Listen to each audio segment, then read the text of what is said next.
Midnight music.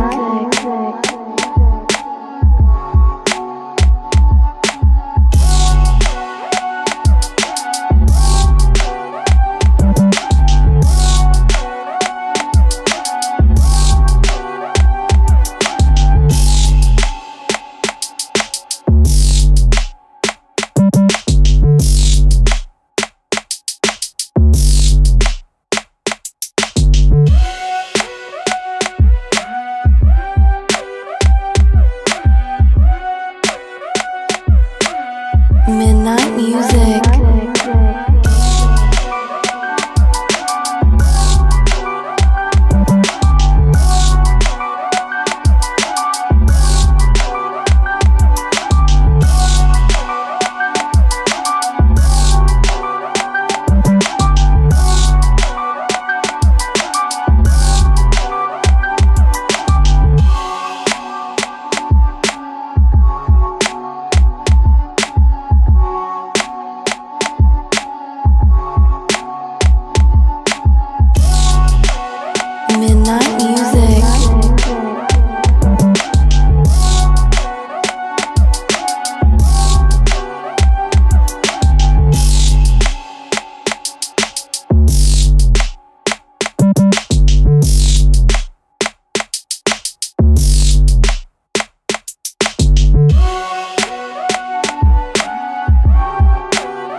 Midnight music. Midnight music.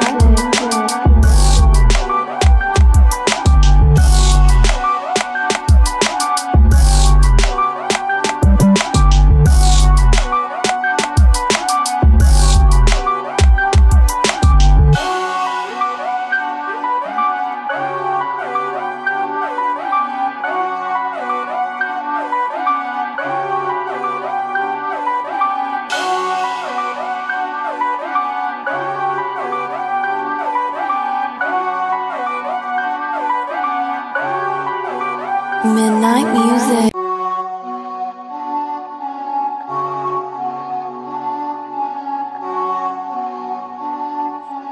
So yeah, no, I'm a little bit backlogged in video games. Like I said, I just started Ratchet and Clank. Ripped Apart. Like the OG or the remake? Ripped Apart. Okay. The I'm like, PlayStation 5 never, one. I've never played one. I've never played one because I didn't have a PlayStation when I was young. So that could be on that could be on a future backlog. Do you have PlayStation Plus subscription service? I'm assuming not. I don't think so. I had one where you get games every month. Yeah, so they it was like I forgot what it was, but they combined it. So it's called PlayStation Plus like all together. And so you can still get games every month, but if you get like I forgot which tier it is, like if you get the middle tier, which is the one I have, you can get PS4 and PS5 games for free, and they have a catalog of it, and they keep on adding stuff. So like for instance, like I have both Horizons, and I didn't pay for them. Okay. And that's how I got Ratchet and Clank Ripped Apart. You know what I think I do? Because my dumb ass with my somewhat primitive internet, I got a good tier on a good deal. So I'm like, hey, you can play a PS2 game, but you got to stream it. So okay, gotcha. I'm aging myself here because there was a game on there. If you're familiar with a website called HomestarRunner.com, I remember Homestar Runner. So Strong Bed's cool game for attractive people is on this one of these tiers. But I was lagging so hard, like it was like I was on a 56K modem in 1998. Wow. I was just, but then I couldn't refund it because I bought like some kind of deal with it for a year or some shit. Ouch. Like, so I'm stuck with it until next April. But there's been a few good downloaded games. There was unless I paid for it, Watch Dogs Legion was on there recently, and I know someone who Watch worked Dogs on that. Legions is fun. It is. I barely started it because a relative of a friend of mine was on the story writing crew, I think. Oh, that's awesome. Did you play any of the other Watch Dogs? No. Oh, okay. So it's going to be a little bit weird. So in the other series of Watch Dogs, you followed one person, and they were essentially like an ultra hacker and blah blah blah blah blah, and all of this stuff. And you went around Chicago. That's how I learned about the city of Chicago before I visited it. Like I played the original Watch Dogs was based in Chicago. Taekwon. What's a con say? I was saying something vulgar. Oh, of course. Taquan, you're going to be in the short list for guests. I'm going to explain that when we get started. I'm going to need some guest hosts. So the first one was in Chicago, the second one's in San Francisco, and this one they went over to London. But like, it doesn't follow one person; it follows multiple people. Yes. Because you get like anybody can be a part of this group in this hacker thing. And Fretz, I'm going to throw it up in Discord for you. The PlayStation Plus stuff. just so you just so you can see the different tiers. And what's cool about this as compared to freaking Xbox is Oh, you can pay per year. So you don't have to pay like every month. You can just pay a flat fee per year. that's what I did. Yeah. Hmm. Huh. Yeah, they get good games on there, but then again, I have a backlog. I also just Mario Wonder is a short game if you're doing Hmm. straight up, but now I'm doing all extras in it, and that game is so much fun. It's so good. Yeah, so Gotham Knights. Gotham Knights. A lot of people I heard hate that. people didn't like it, but like now it's free, and so like I might do it. Like actually, if I can convince Charles to do it, maybe me, you, and Charles and like co-op a Gotham Knights and just do a run through. Ooh, tempting. You know, Because now that I have all my space on my there you PS5, go. I, I can still. I'm gonna get Red Dead on there, but I'm gonna need to just leave my Xbox on for a week to do that. Yeah, so what I have is the middle tier. I have the extra tier, which gives me like the monthly games, the online multiplayer, the discounts, and then like the game catalog and Ubisoft classics as well. I don't need like the premium because that goes all the way back to like PS2 and PS3 days, and so like I don't really need that. So I just have the middle tier, and you pay for it once a year. Like mine's coming up in January, and I would like some of those PS2 games, but then they're remaking Toomba at some point, and that's a game I've been looking for since I was 14. yeah, so definitely look into that for PlayStation stuff because that's how Charles and I got the golf game. Okay, The 'cause I did look at it and I'm like, it was not free. I'm like, Yes. I'm not paying for golf. I haven't played anything since Tiger Woods like '05. It's fun. We discovered you can play as like John Cena in that game too. Oh my Lord, that's It's phenomenal. very fascinating. That's up, but yeah, Fred. I would if you do get the PlayStation Plus stuff and do like at least that middle tier. Ratchet and Clank Rift Apart. It's awesome on PS5. Load times are like non-existent. I've never played any of the Ratchet and Clanks before either, but it reminds me of like kind of it reminds me of Sonic. Yeah. It reminds me of Sonic, but it's really fun. It's a pretty simple game, but it's a fun game to play. All It's right. entertaining. For me, I'm very entertained by it. It's not that hard to play. The commentary is actually kind of funny. Like the villains are kind of like the main villain is called Doctor Nefarious. I was like, oh, this is going to be a trip, isn't it? Oh, Doctor Horrible sing along. Here we go. So, so I would highly recommend it if you do go that route. Let me know, because then we can do Gotham Knights, and we can all just kind of co-op and just go pretty nuts with it. That's great. I would like that. Yeah, it's, Gotham Knights. Yes, because I actually had the Arkham. They released the Arkham trilogy, and I got it for dirt cheap, like the re-upped ones. the Arkham games might be free if you do the PlayStation Plus Essential thing. Um, Who's this? Oh, it's a scammer. Scammer, Frick who off. are you, scammer? Uh, Get out of here. I should just be an admin on these chats so I can just get rid of these. I was that for Warren Hayes for years, but he switched nights, and I can't go to his streams I need to anymore. bring on Warren Hayes actually. No, I can admin so I can control what gets on there or not. So I just blocked him from the chat, so he's out of there. I've seen some of my messages not on there. I get it. No, no, no. I don't block you from the chat, but no. I know.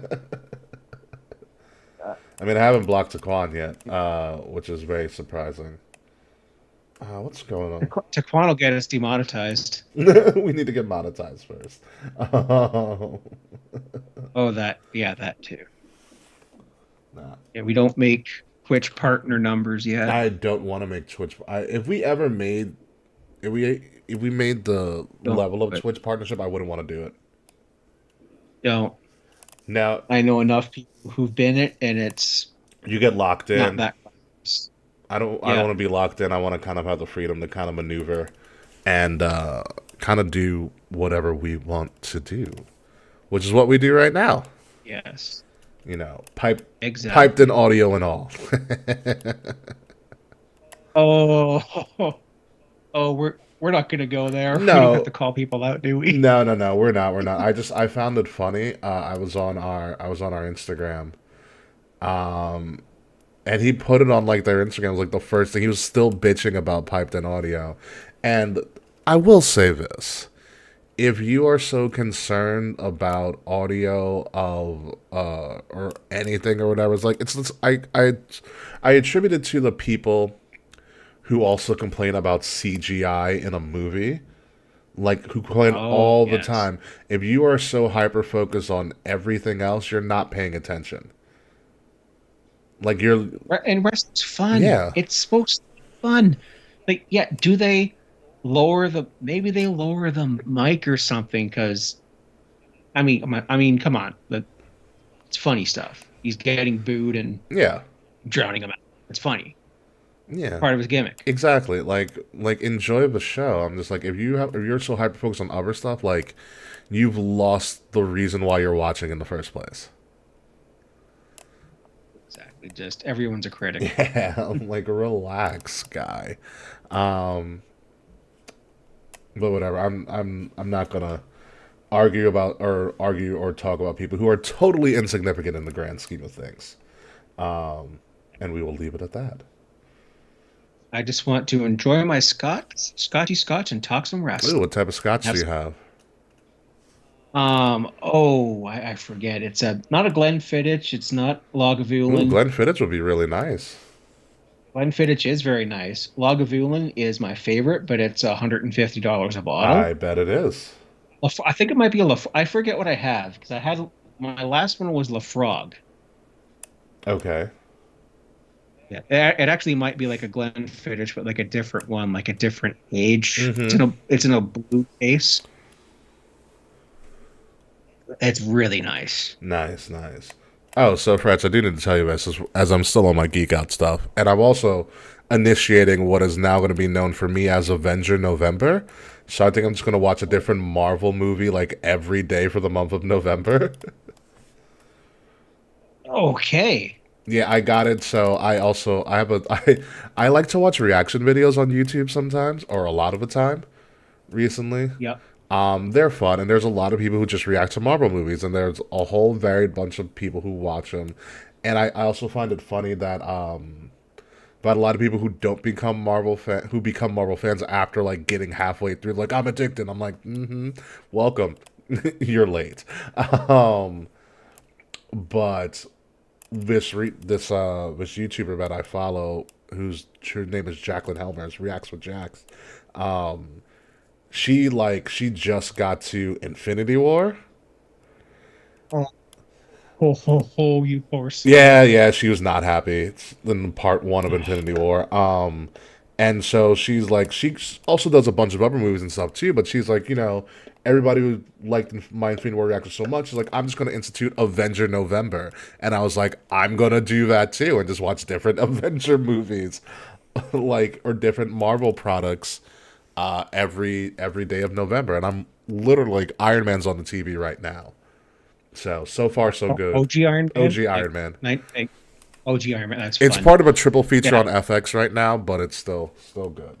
But I say that to say this. So I think when I was at Comic Con, I bought a book called "The Reign of Marvel Studios." I think I told you about this. You So did. I started reading it, and I think you would really like it, Fretz. Especially you like the ins and outs of how things were made.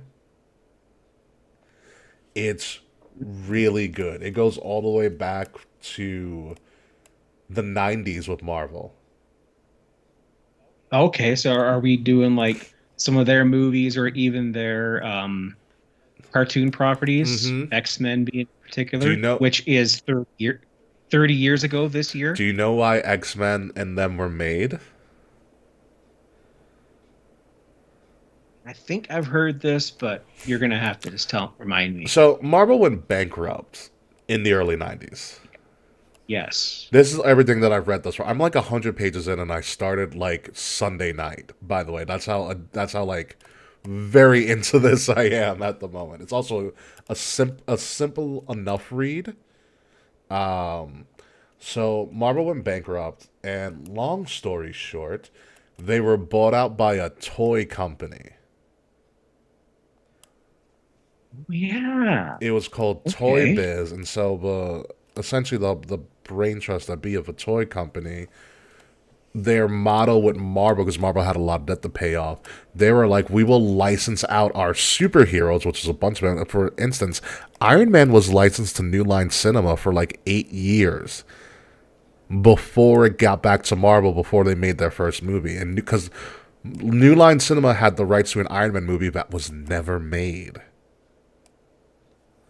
It just they had the rights sitting on the shelf. Also, Tom Cruise was going to be Tony Stark in one iteration of the movie, but Tom Cruise turned it down. Okay.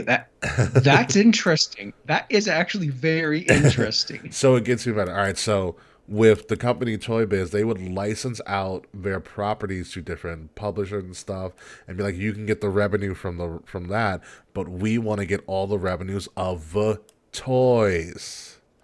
They created X-Men and the Spider-Man stuff so they can make toys, because those people bought, because the cartoon was a great way to make toys. That's how they did it. Exactly. And I was a customer, and I know someone who is a voice actor on that show That's too. awesome. It gets even crazier. So around the time, so eventually they get to making the first X-Men movie and all of that. And the director of the first two X-Men, Bryan Singer, Yes. they also talk about the Raimi verse and how, because Sam Raimi was like an unknown quantity in Hollywood before he made Spider-Man. That's right. you know, but in particular in X-Men, the director wanted to kind of craft his own version of the X-Men and not use any of like the comic book stuff. And a lot of the actors were like, well, how the hell am I going to know about my character's background if I don't know? So the director, Bryan Singer, banned comic books on set. Yeah, banned them. But there was one little assistant or production assistant, some low level staff member that kept sneaking comic books to all the actors so they can learn the background of their character. Do you want to know who that Yes. staff member was? Is he an actor in any recent movie? No, he is I not. mean, recent as in, No, he is he a comic book artist? Is it Kevin Smith? no, but it was a freshly out of UCLA grad. I think he was interning on the project or something like that. But fresh out of UCLA graduate named Kevin Feige. Oh, oh yes. Oh, what a guy. Kevin Feige What a has hero. been was behind a lot of the X-Men stuff in that movie because he just started engulfing the knowledge of it. Which is how we got, the Days of Future. Days of Future I Past. mean, this is way, way later, but I'm thinking we get people like that governor who wants to like segregating the mutants, and then we get X-Men 3 we don't talk about. We do not talk about X3. I liked X3. I get it. Different director, was kind of put together, but I was fine with X3. The Phoenix stuff, she was good for what it was worth. They did a better job when they redid it on Apocalypse, and though Apocalypse is not a great movie. I'm furious because Apocalypse is one of my favorite villains, and I wanted to love it. I desperately wanted to love that movie, but as Apocalypse in the cartoon. I'll leave it on this. So I got to the part where, unfortunately, apparently the idea started in Mar-a-Lago, which is the resort that Donald Trump created in Florida, where he hid all the documents, among other things. But so this guy who was part of Marvel, one of the higher ups, wanted the idea to create Marvel Studios and start making their own property, start making their own stuff, and things like that. Only problem is they had no money. And, selling off the rights to their people, they had to wait for some of these rights to come back. So they needed money. So they needed to go to a big firm to be like, hey, we need money to create a couple of movies, essentially. So they go to Merrill Lynch. Then we're like, we need money to make these movies. We're going to work on getting a distributor to distribute the movies and everything like that.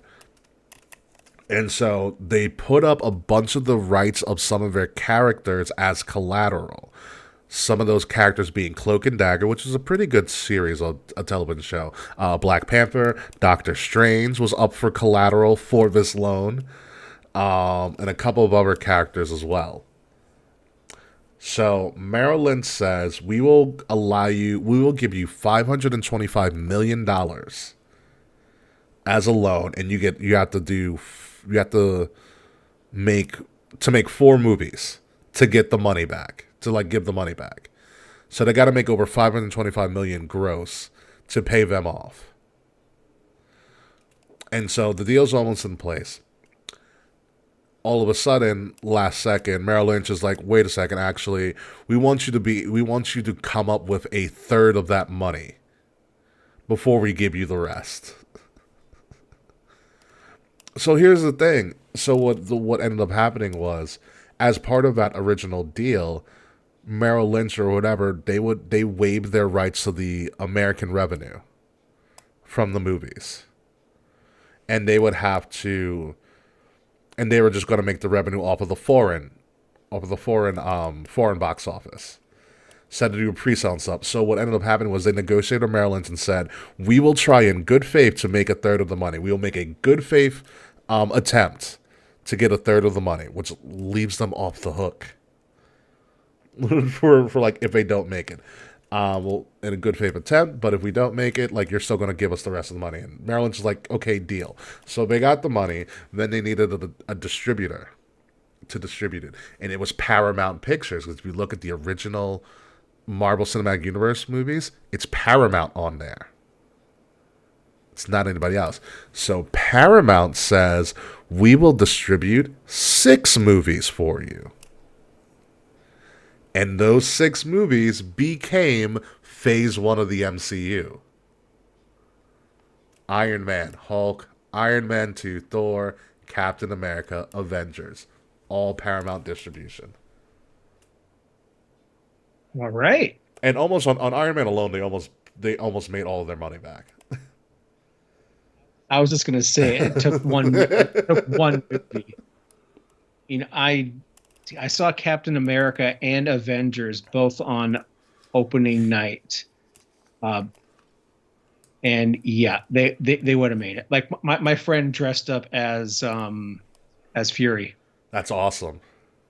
Like he's short, bald, black, goatee. Nice. All he needed the was eye patch. He already had the coat, so he's like eye patch. It's like, it's Rory. I'm like, oh, I'm Agent Fury. and that was technically my going away party to when I moved here. Oh, that's awesome. Hey, Smiley, how are you? Welcome. Hi, Smiley. Very, very good. I hope you're good.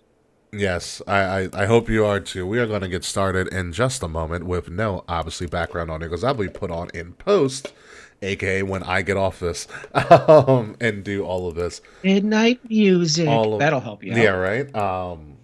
Among other things, and so will probably Iron Man and stuff going on. But we are going to get started. It's going to be a pretty cut and dry show for the most part. Obviously, it's going to be the bare bones version until I jazz it all up in post, including piping in all of that audio. Work was exhausting. I totally understand. I totally understand. So, without further ado, Fretz, are we ready to go? Let's go. All right. Okay, hold on a second. Let me make sure I'm doing all of this correctly. So that makes it a lot easier for me to edit. Hold on. Let's just pull up all of this other stuff. Um, And MJF is now the longest reigning AEW champion. Woohoo. oh, that's gonna favor into what I'm gonna talk about when we get to World's End or what have you. But are you ready, Fretz? I'm ready. All right, we are gonna start in 5, 4, 3, 2.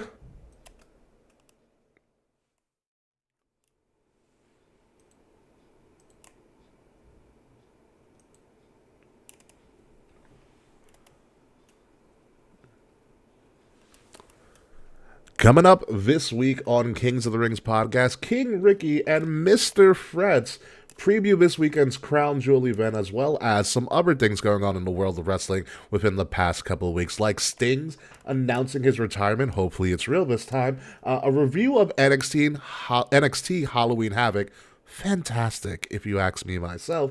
And two brand new events for AEW and WWE. It is PLE crazy. I was almost going stir crazy by myself, and so therefore I brought on Canadian royalty, Mr. Fretz. It is Crowned Fools tonight on episode number 357 of Kings of the Rings podcast, exclusively here on Wrestle Addict Radio, and it starts right now.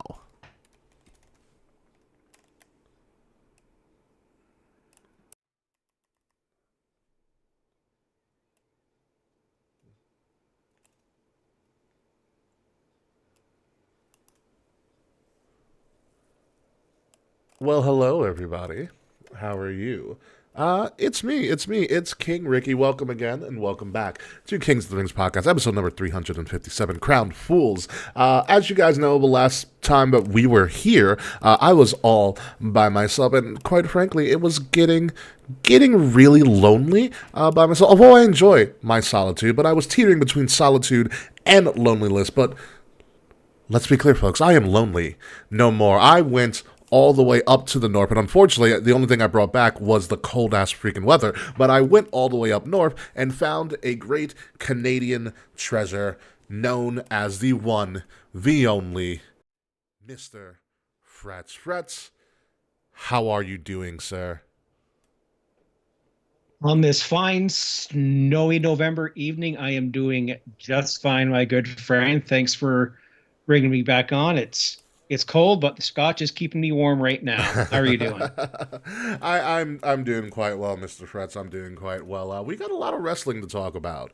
We got a lot of wrestling to talk about. We got some good things to talk about. Mostly, I think almost all good things to talk about in this week in wrestling. And so it's going to be a pretty good fun time tonight. But first, let's address the elephant in the room. Obviously, we do not have Mix Murphy, kayfabe, and we do not have Willie T. And just to be frank and pretty much out there in the open, it's possible, more likely probable, that we will not be seeing Willie T or kayfabe for a considerable amount of time. Like I said, I think a couple weeks ago, life has gotten in the way.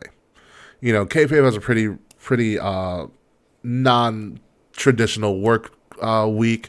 Will has taken on a producer gig which congratulations to him. I'm never going to get in the way of someone's progress in their career, and it so happens to conflict currently with the time frame in which we do the show live on Twitter, Twitch, and YouTube, which is Wednesday nights around 8 p.m. And we already know that there are a couple of TV rights deals that are in the way, that are on the way. SmackDown being solidified, obviously, that may change the landscape of when we watch wrestling programming, specifically with Monday Night Raw might be moving off of Mondays. And so with so much volatility, and I've mentioned this before, until the dust settles, specifically more particularly with Monday Night Raw and NXT, because they are a package deal. When the dust settles with their TV rights deals, which are going to be up within less than a year, and we know where they're going to go and when they're going to air, it's a strong possibility Monday Night Raw may not be Monday Night Raw. And it's also a strong possibility it may go to a streaming service like Amazon. When we find out all the details of that, that is when I plan to sit down with Kay and Will and discuss what day of the week we will move the show to. But I did not want to move it prematurely without knowing all the details of all the other products that influence this show, particularly WWE and AEW. And so, in the interim, I'm just going to have a slew of guest hosts. Smiley, you're invited. Saquon, reluctantly, you're also invited. Mr. Fretz is going to be with us tonight. So it could be a rotating cast of characters for a considerable amount of time, and that's not a bad thing. I see that as a good thing. It's always a good thing when Mr. Fretz is on my screen. So, Fretz, are you ready to get into everything within the world of wrestling in the last couple of weeks? I am. Let's go. Let's do the damn thing. All right, so first on this docket today, we have the one thing that occurred literally right when I went off air a couple of weeks ago. Sting shows up on AEW. Mr. Fretz finds his Sting mask, which I did not know you had a Sting mask, but Fretz, yeah, you gotta take off the glasses. You're widening the mask a little bit. Sting, Steve Borden, as some of you might know him as his real name. Very tall individual, by the way. I met him in person. So, Sting goes on AEW TV to talk about about his career and all of stuff. It's getting pretty somber. And he talked about how he debuted at AEW Revolution and that his final match will be at AEW Revolution. And we are assuming that Sting is going to retire permanently after AEW Revolution, because Sting has retired before. He retired from WWE when they put him in the Hall of Fame. He announced his retirement, did the whole stuff. Years later, he shows up on AEW. So my first question to you, Mr. Fretz, is, or Mr. Sting, Mr. Fretz Sting, or Fretzel Stingy, I don't even know what to call you, but is this the end of Sting? Being in his mid-60s, I think that this is the last we'll see Sting as an in-ring performer. However, as an on-air talent, I do think that he'll probably fill in a role that Arn Anderson did for Cody Rhodes and be a manager of some sort for Darby Allin, who I'm going to assume that might be his final opponent, if it's not going to be like a tag team deal with everyone's favorite dead dad lover, Christian. Yeah, Christian does hate his fathers. I will tell you that. And so, if it's a Sting's swan song, number one, good for him. Number two, stay retired. Sting, please. Please. I know this man's on borrowed time with all the bums, especially that he took in AEW. Please stay retired. I'm happy he's able to walk and function and do all the stuff that he has been doing for such a long time. But I think it's also a blessing for Sting to be able to walk away on your own terms. Not a lot of people were able to do that. Edge, aka Adam Copeland, wasn't able to do that for a while. Everybody who's died in the ring or due to injuries from the ring were never able to walk away. So the fact that he's able to walk, Undertaker was able to do it. The fact that he was able to walk away with that, cheers to him. On top of that as well, Tony Khan decided he's going to bring back all of Sting's friends, and the first one being Ric Flair. Because, of course. I mean, historically speaking, Ric Flair, Sting, WCW, first and last match of WCW, like, ever. There is history there. They've gone up and down the roads together. How long is Flair in this? Is it just for the Sting run? Or is he going to be there for much longer? I don't know. But Fretz, if Flair is in AEW, which woo, I guess, what is his role outside of Sting? Unofficial party animal, party starter, manager for his son-in-law Andrade, who is still in the company somehow. But I think on Collision they got the Los Incarnables back together. Oh, they did. Yes, like, they did. I don't get Collision up here. Like right now, TSN 2 or whatever the channel is has Dynamite, but they don't carry Collision. They don't carry Rampage. I mean, you can watch a lot better stuff on a Saturday night than Collision. Not saying that Collision's bad. I'm just like, it's Collision. It's this thing called Hockey Night in Canada. Yeah, that too. In tradition. Yeah. That too. So Flair being there, I don't know who else might show up for this Sting retirement run. I feel like it's all a lot of just, I don't even know. It's just a lot of Muda. Great Muda. Muda, okay, cool. He just got into the Hall of Fame. WWE Hall of Fame, he can do what he wants. Speaking of Hall of Fame, do you think Tony Khan's bold enough to put Sting into the AEW Hall of Fame? That doesn't exist, by the way. But would Sting be the first entrant into the AEW Hall of Fame? Do you think Tony Khan would be that bold of a person to do it? He'd be that petty, but also yes. But I ask this question. Mm-hmm. I think if Nate was in the chat, he might know the answer to this. But how old was TNA when TNA established their first Hall of Fame? It was under 10 years. And AEW is at like what, 5 now? They're at 5 now. Yeah. And if the AEW had a Hall of Fame, he would put Sting in there because Sting is retiring, and if he stays retired and if it's on his time, good, because the first time around was not. Yeah. He would do that. Yeah. And he would. I bet you that may be what his announcement is tonight. It's something like that. Who knows? I'm going to clown college. He passed clown college. It's pretty evident. I think that his I think if you are going to do an AEW Hall of Fame, I think the first person that should go in is Cody Rhodes. Oh, yeah, and inducted by like the rest of the elite. But think about that.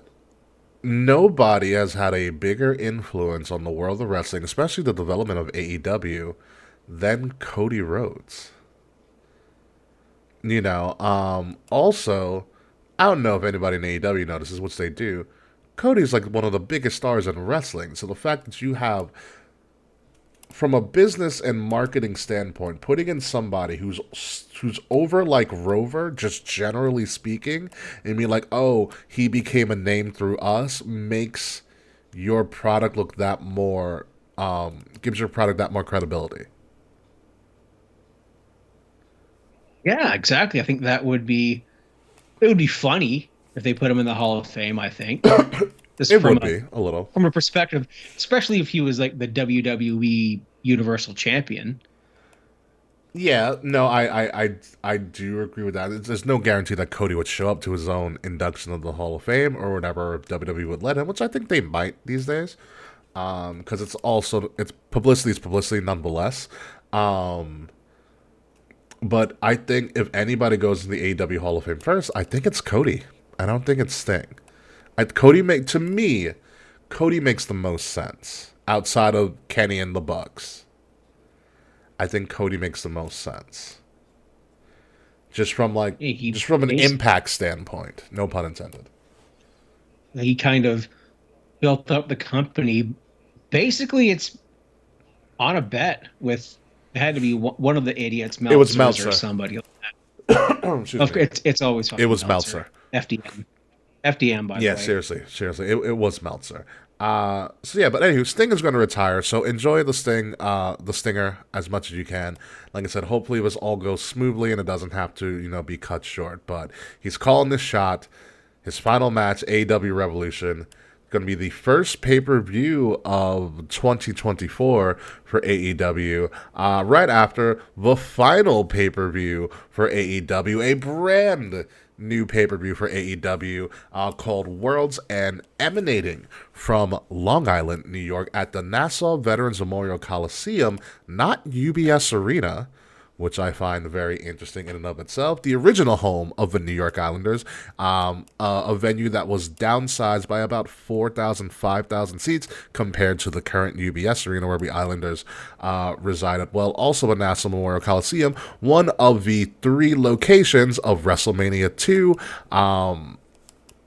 a very historically big wrestling and sports and entertainment venue because of the low ceiling, which means the acoustics are absolutely fantastic. The Fiend debuted at the Nassau Coliseum. WWE's all-women's pay-per-view, Evolution, was also at the Nassau Coliseum. There is a rich wrestling history, and in particular at that arena. This is going to be, I believe this is AEW's first show in that arena, so it's going to be interesting. It's called World's End. It is the Saturday before New Year's Eve, so it's going to be very, very interesting. Tickets go on sale this weekend, actually. They will probably sell out. I think it's good for them because, number one, it is a smaller venue, and I think Fretz firsthand, AEW's been having some difficulty with bigger venues. And I think this will be good for them from an acoustic standpoint. It'll sound great for them. I don't know how this card's going to stack up, but I'm intrigued. Will I go? Probably not, but I'm intrigued by it. What are your thoughts on this World's End pay-per-view? The first thing that when this was announced in our Discord, I got a message from Kay. They said, shit, I'm away for New Year's. Like, I can't go to this. Shout out to Kay, by the way, and Will.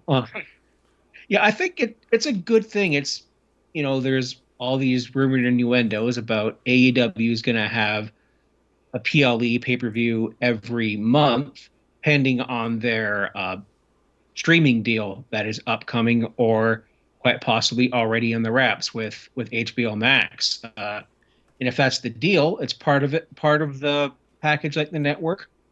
Fine. Yeah. I mean, I can see the card being something like MJF is probably going to headline the show. Like as he should. He is not losing the title to friggin' Switchblade. As much as I love Switchblade, it ain't happening. But he'll headline this show against. I'm just going to throw a name out there and say a returning Jack Perry, who a lot of people think is the devil. In the show, not the literal. Even people will be like, oh, what if it's CM Punk? Hey, that would be the most elaborate troll of all time, but the devil's Adam Cole. Yeah, CM Punk would have to totally skip Survivor Series for that to happen as well. And Blackhawks. Yeah, that's true. Also, with AEW World's End, and to your point where you said that they would be potentially growing towards a pay-per-view a month model a la WWE. This makes event number 8 for AEW. Let's count them off. Revolution, Double or Nothing, All In, All Out, Full Gear, Wrestle Dream, World's End, and I'm forgetting the freaking 8th one. Forgetting the one that I attended, Forbidden Door. Forbidden Door, yes, that makes 8. So we're getting there. with that. So yeah, they have 8 calendar. They went with 4. They've doubled as of right now. They have doubled to 8, which, to be honest with you, that's a good number for them in particular.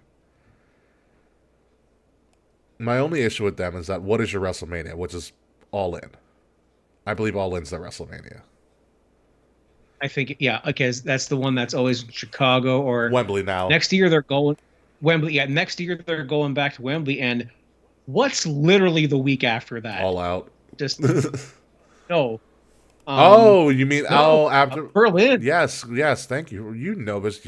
It's like you put this show together with me. But yes, the week after that, wrestling's going to be in Europe in August. The week after AEW All In, WWE has announced that on August 31st, 2024, in Berlin, Germany, the capital of Germany, at the Mercedes-Benz Arena, which I hear, really nice arena, WWE's doing their first ever show called The Bash in Berlin, because I guess Bash at the Beach was taken, but do they have beaches in Germany? I don't know.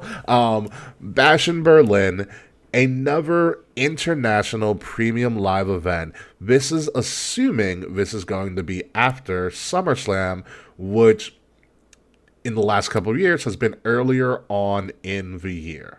Earlier on in the month of August. And I believe it was early July this past year. Late July, my fault. This year it was literally on Civic Holiday weekend. Okay, so yeah, it was early August, late July, which it was this year. This is interesting for me, because as much as I say that AEW has hit, I think, a sweet spot with their pay-per-view / premium live events at 8, and I think that's really good for them. I'm going to pose this question to you, Fretz. Is WWE doing too many premium live events? They're doubling down a lot on these premium live events. I think it's going to be close to, if not this year, next year, it's going to be close to like 14, I think. I mean, it's not as bad as at the start of the draft when they had like a pay-per-view every other week. Oh yeah, that was for every brand, which at the time it made sense to me. It was almost oversaturation. Like when I was doing Ruthless Aggression, it was SmackDown had 1 month, Raw had another, and they overdid it. But next year, I don't think there's going to be too many pay-per-views. If anything, there might be too many international ones, because there's also a rumor about Backlash taking place in Paris, of all places. Sacre bleu. I'm all sacre bleu. Okay, what is I don't know what French swear words are in Paris, although I worked with a kitchen full of Quebecers and one Parisian. That was an interesting experience. And then a Mexican, 2 Russians, an Albanian, and me. You guys must have had some great food. Oh hell yeah! We had some great food. We had some great chats. Yeah, if anything, with those and including the Saudi shows, there's going to be about 5 at least international events, like Backlash, Bash at Berlin. I think they do 2 Saudi shows a year now. It's about to, and Elimination Chamber in Australia. That's right. I knew I was forgetting one, which, I mean, Rhea Ripley's in the main event and an Elimination Chamber match in Australia. It writes itself. And in Germany, although he's Austrian, I'm putting my foot down and saying Gunther's going to be the World Heavyweight Champion, either leading into Berlin or coming out of Berlin. I would agree with you on that. I think if you don't have Gunther headline this show, you have done a disservice to the build that you've made for him. And at that time, WrestleMania is over. We might have a bunch of new champions at WrestleMania. It'll be so far removed from WrestleMania season that this is going to be a great way to kick down the doors into the new fall season of wrestling with a Bash in Berlin. And listen, man, WWE just got bigger, financially speaking, with TKO and UFC. And UFC has a track record of going to places, going all around the world for different fights and marketing them that way. And WWE and the quote-unquote WWE universe is global. It has been proven with Montreal with Elimination Chamber. I think most impressively, well, couple, Money in the Bank in London, Backlash in Puerto Rico was an absurd show. Amazing. Absolutely amazing show. London, Puerto Rico. We had another big major international event as well that I'm missing, and I just had it, and it has escaped me right now. But those three alone are unreal, and also and even though we're going to talk about it, the Crown Jewel events, Greatest Royal Rumble, the Saudi shows have also been really good. They're really good. People Yes. come out. They're having a good time. They're entertained, and it just makes the product like I'm not surprised they're gonna go to Paris and go to Germany and things like that. Assault in Auschwitz, yeah, no. And things like that, like, because it's proven that people will show out in droves to this, and it's because of the scarcity that it provides most WWE shows, and rightfully so, because their main market is the Americas. I mean, it's just. Exactly. However, if they're going to do these shows in these major cities, it is nothing but positives for them. They're going to sell out.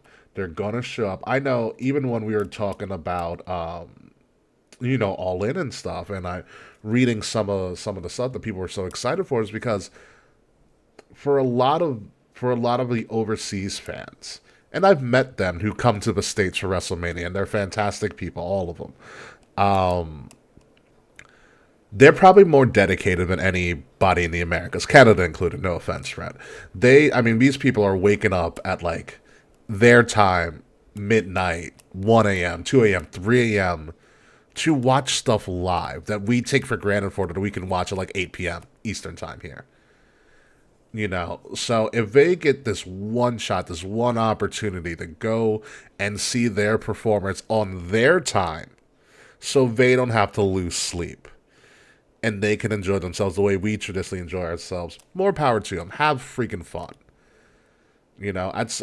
At this point, give them a WrestleMania. I'm all for London going to WrestleMania, and I think it's going to happen sometime within the next 10 years.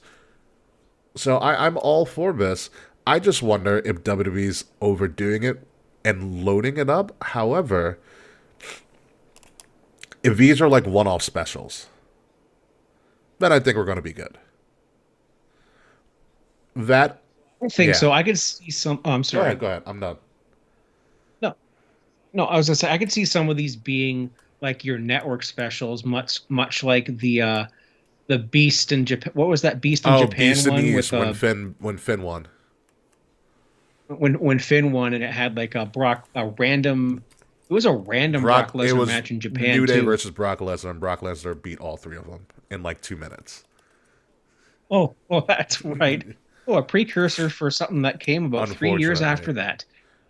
Unfortunately, I could see it being like a network special, much like that. Mm-hmm. And if we get NXT Europe next year, because there's a lot of people are throwing darts in there, and there is one name being thrown around who, if he signs here, that some people think he could be the main focus of that brand. And do you know who that man is? I do not, actually.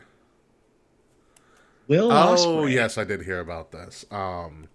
Which also does remind me, speaking of UK and stuff, the other international event that I totally forgot, and I don't know why, Clash at the Castle was absolutely fantastic. Almost best card of last year. Absolutely fantastic. And that was a one-off show that we know of right now, where I was like, this could be a yearly thing. Clash at the Castle just had a great name, great look, like, it was awesome. So that is interesting, but it also I like that you mentioned Will Ospreay, because we didn't mention this in AEW when we were talking about World's End. MJF's contract is ending in 2024. It is quite possible that MJF comes in to World's End as champion and drops. MJF by 2024 is going to be the hottest free agent in wrestling. If he hasn't re-signed a new contract already, And if that he's is. smart, he would not. Not saying that. Not saying that he will not resign, but I would, if I'm MJF, speaking money perspective here. If I'm MJF, I'm not re-signing. I'm like a free agent. Like, I'm letting my contract run out, and I'm going to the negotiation table with both WWE and AEW. Hell, even Impact. See what you can get and field the best offer. I think it would be unwise for him to prematurely re-sign with somebody when he could potentially get more money and highlighted bigger elsewhere. Run another program with Cody.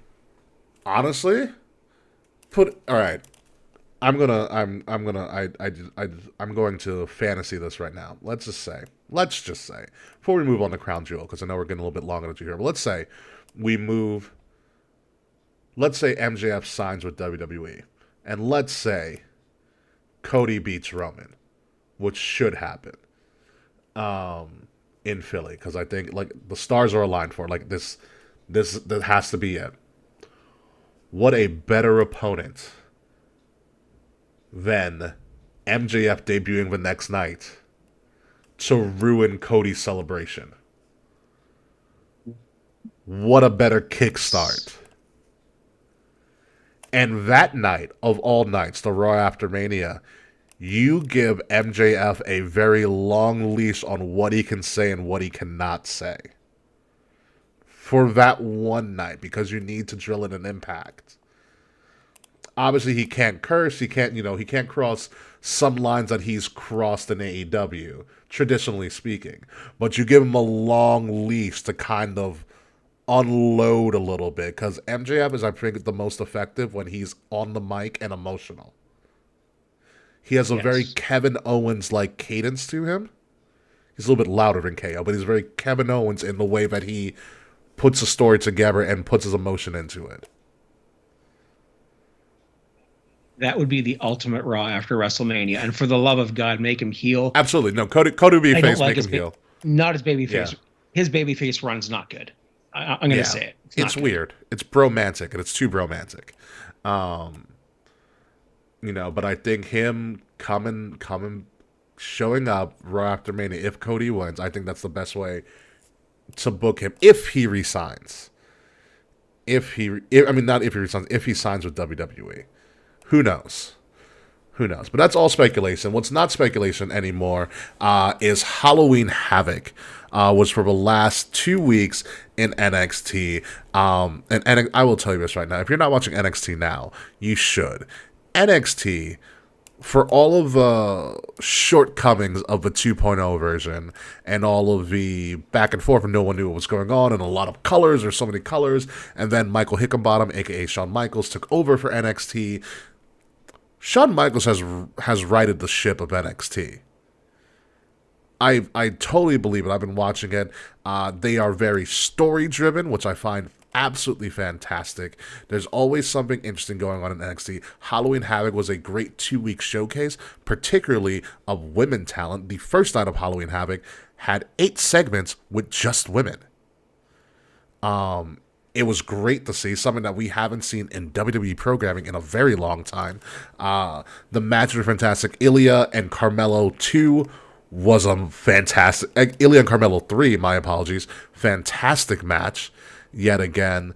Shotzi and Scarlett hosting in different Halloween horror villains were amazing. Lexis King debuted last week. Like, absolutely fantastic. There was just so much going on with Halloween Havoc. This was probably the best Halloween Havoc they put together since they've had it. Fretz, what are your overall thoughts on Halloween Havoc? I know you watched most of it. I only watched the first hour of last night, and I managed to watch the entirety of last week. And what I remembered out of it, Lexis King, if there's any way to make someone forget that you're a second generation wrestler, that's what Lexis King is doing. Because, well, yeah, Brian Pillman was baby when he died. It's Yeah. like I never knew him. Something King, Mr. King. This let's say his name is Joe King. Joe King. No, no, not his name. Joe King raised me, and that's what I'm going. And that's what I'm going by. And Lexus, I think, was something else, like his stepmom. But I loved that, and it it's different. It's great, and the Carmelo and the whole tease with the who done it with Trick, and Trick just staring daggers at him. You're talking about story driven. That right there, and I freaking love the metaphor. They're funny. They are so funny. They're so good. Everyone I know is shitting on the Scooby Doo thing last night, and I'm like, guys, wrestling is fun. I mean, yeah, this brand of comedy in wrestling is not for everybody, but I mean, for crying out loud, I'm doing the Attitude Era right now, and it's full of comedy segments like this. And I mean, like Mello and Elia, and we had a title change with Lyra Valkyria and Becky, which I saw coming when Becky won the title. Mm-hmm. I mean, I called that because Lyra was kind of watching everything here. A lot of women's segments. A new, was it Lola Vice? Lola Was the one that won Vice the breakout beat tournament. Kalani, yes. For the We breakout tournament. didn't see friggin' Santino. We didn't see friggin' Santino's daughter though. That was She got eliminated. I but- think. I've seen Ariana. I actually think Ariana Grace is her wrestling name. She's got a lot of potential. I really like where she could go with this. But I do want to also comment on Lexus King. He'll never get away from being Brian Pillman Jr.'s son, but I feel like I'm listening to Brian Pillman when I hear Lexus King speak. Like he looks exactly like his father. I mean, I hate to say it, but he looks just like him. he does, He and his his cadence, too. is just like he has what Brian Pillman had when he got up front, where he can draw you in. He knows how to draw, like those video packages of him watching the TV for several weeks in NXT. Brilliant, absolutely brilliant.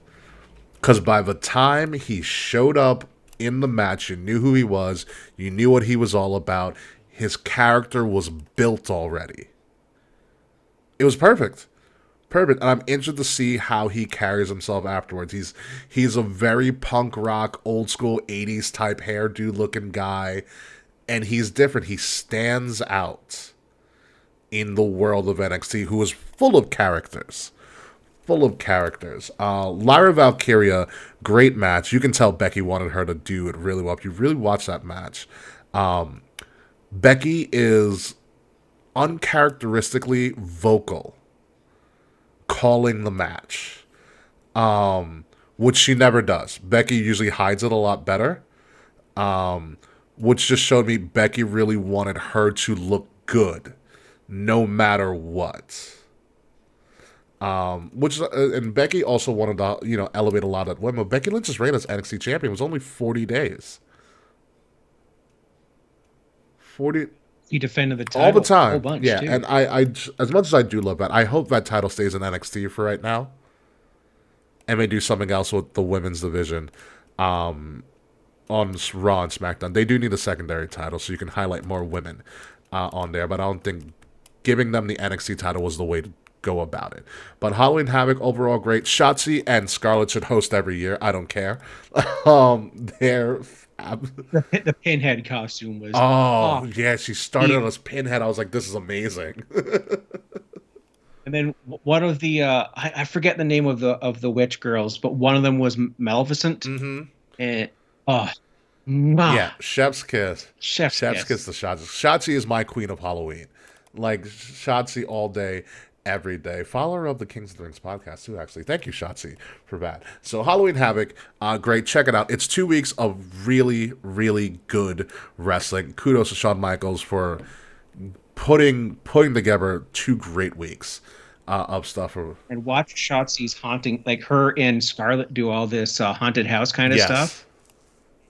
And it's I I got to put a cheap plug in here for a good friend of mine who also does paranormal stuff, and man, if I could see them commingling, it would be a dream come true. Paranormal XP, Paige and Yeah. Tara. Shout out to you too. I worked with both of these ladies in the past. Phenomenal. Awesome, people. awesome. Thank you, guys. All right, so let's move on to the reason that we are here. Us two Crown Fools are going to talk about Crown Jewel. Now, Crown Jewel coming from Riyadh, Saudi Arabia, at 1 p.m. Eastern Time, 10 a.m. on the West Coast Pacific Time. So it's an afternoon pay-per-view, which I'm all for on a Saturday. It'll be a good time. To watch some wrestling. You get to watch in the afternoon. You get the rest of your evening to do whatever the hell you want. I'll probably be going food shopping. Who knows? Who knows what'll happen? But looking at this card, it's a great card. It's a good card. I'm not saying like this card is ridiculous. There's been other cards this year that I'm like, this is a stacked card. This isn't that stacked, but it's good enough. For instance, we have the WWE Undisputed WWE Universal Championship on the line. Roman Reigns facing LA Knight, Yeah. which will main event this. I'm excited for this match. I think this will be a great showcase match for LA Knight. This is a big, as they say on Up Up Down, this is a big prove it match for LA Knight, but I expect wholeheartedly for LA Knight to lose this match. Fretz, what are your thoughts on this? I'm not going to be watching a good chunk of this. I will be getting off work at 4 o'clock, Ooh. so I might be just in time for the main event. You might. I'm probably going to watch it. I'm probably going to watch it a little later, but it's fine. I've missed all the other international shows this year because of work. It's fine, but I look at this and everyone's like, LA Knight's a megastar. He should immediately win the title. I'm going to take you back to 1997. Ooh. Stone Cold Steve Austin got his first shot at the WWE Championship against The Undertaker at a Random in Your House. Okay. Obviously, he did not win. Mm-hmm. Stone Cold was still on the rise, and this was just months before he got dropped on his head at SummerSlam. And he went from there.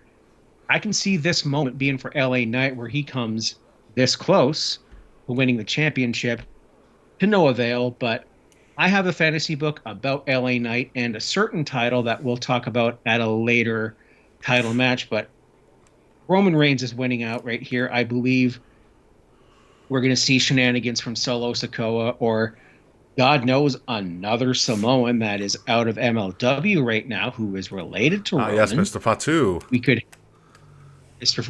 Jacob Fatu, though, is still under contract for another year or so, but there's a couple of other offshoot relatives who are there who could be growing the bloodline before it all implodes when the story ends at WrestleMania 40. Yeah. This is going to be I expect this to be a very good competitive match. LA Knight just being blatantly disrespectful and interrupting the entrance and just beelining past him, not even looking at him, and sitting at the head of the table. You know he's on the rise, and you know it from all the crowd reactions and the funked up audio. What did we call that? What did we call that? Audio issues? Oh, the piped in. Yeah, it's piped in stuff, yeah. Well, supposedly. All the supposedly piped in, yeah. This is going to be LA's close but no cigar title match, much like Steve Austin before he went up to the moon. Yeah, the bravado of LA Knight. I just watched it because I had people over last Friday, so I watched it on DVR this afternoon. But the bravado of LA Knight, which makes him... This was the most Eli Drake he's been in WWE in a very, very long time. Since like he debuted in NXT. The bravado of him, the bravado of a writing team to even write that in for him. It just shows that LA Knight is something different. They're making him unique. He's the one person that does not show reverence to Roman at all. He sat on the spot. He even got so bold and brought up the infamous Suffer and Succotash promo. During Roman's infantile days when he was struggling to be a solo character. as part of that contract signing package, which I was like, wow, that is a bold move, but I think that's the LA Knight character. LA Knight is bold, he's brash, he's out there, he's in your face, and he's going to die on that hill. And if Roman is any part of a Samoan businessman that I think he is, he's gonna make LA Knight shine as best as he can while still winning, and that's what the goal is. LA Knight this should solidify LA Knight as an upper main event star. Should. And LA Knight referencing basic thugonomics when he was talking to Roman, like this is a quick way to get referred to in the past tense. He referenced basic thugonomics in front of John Cena to LA Knight. Just again, more bravado. It's top tier what they're writing for him, and we wouldn't have been saying this a year ago with fucking Max Dupree. As much as I love the Maximum Male models, I did love like, Maximum Male models on Twitch. They're so good on Twitch right now too. Oh, I gotta watch them. I fully expect them to be, because they're really chummy with OSW review, and I fully expect them to like do the ad break questionarium in their next video. Like I'm calling it. Yeah, they're so funny, and all the stories about all these gimmicks that they didn't do. Like we can talk about that in the post show, but just yeah, man. Crazy. This is gonna rule. Crazy times, but I think we're all in on saying LOL. Roman wins on what might be his final match of 2023, which I'm okay with. Let him rest up for WrestleMania season, which is gonna be right around the corner. Moving on, the World Heavyweight Championship. I forgot how pretty this belt looks all the time. Seth freaking Rollins going up against a very petty and very angry Drew McIntyre. And honestly, this might be a toss-up for me, Mr. Fretz. You have Drew McIntyre here. You have Drew McIntyre here, who rightfully brought up that he tried his hardest to carry WWE through the pandemic. He never got his chance to shine in front of everybody as the guy of the company. He will probably go down in the history of pro wrestling as the forgotten champion of WWE because of when his reign occurred. Also because Sasha and Bayley put the company on their back and everybody knows it. But you know, but that's his legacy right now, and I can understand. It makes sense that he is so visibly pissed that he never got that opportunity to be the guy. And now you have Seth, who has been the guy for a while and now has a belt, aka the Shut Up Seth Rollins. He has a world title belt on him, and Seth saying get over it and things like that. And Drew's like, you're taking this for granted, blah, blah, blah. It's a good organic story, which makes me kind of lean to maybe Drew could win this in a shock victory. Maybe. You know, or does Seth continue this crazy role? Becky just dropped, which makes me believe Becky might be taking a little bit more time off. Could Seth also drop as well, or is there something else in the works? Fretz, I'm going to have you make your choice first. Yes, there is something else in the works. And I'm going to add to your prediction of Drew McIntyre. Yes, Drew McIntyre, but a certain Senor Money in the Bank has been teasing and just waiting in the grass like a snake ready to strike. He's going to get there, and Saudi crowned Seth Rollins the World Heavyweight Champion earlier this year. They did. History. How about the first cash-in overseas? There's never been a cash-in overseas. There has. We got close with Austin Theory, but that did not happen. That did not count, and Austin Theory called his shot and lost in a random Raw. Yeah, he did. Either way, Damian Priest, I think, is walking out of Saudi Arabia as the World Heavyweight Champion. Oh. Okay. I'm calling that right now. I like it. So all right, let me get this straight. So you're saying Seth wins, but he gets cashed. No, Drew. Drew wins. Okay. You know what? He gets his, but he's like, yes, I get my moment, and then I like it. I actually like it. 'Cause that's where I'm going to go. I think Drew beats Seth. Drew is so happy he gets this moment only to get it taken away from him. I like it. I like it a lot. I also like it for the fact that I forget half the time that Damian Priest has that briefcase. I forget all the time, which means it's working.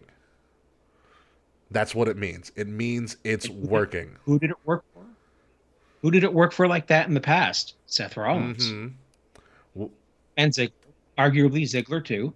Edge, CM Punk, it works. It works, and so I think that's a good way. And also, you make Damian Priest champion.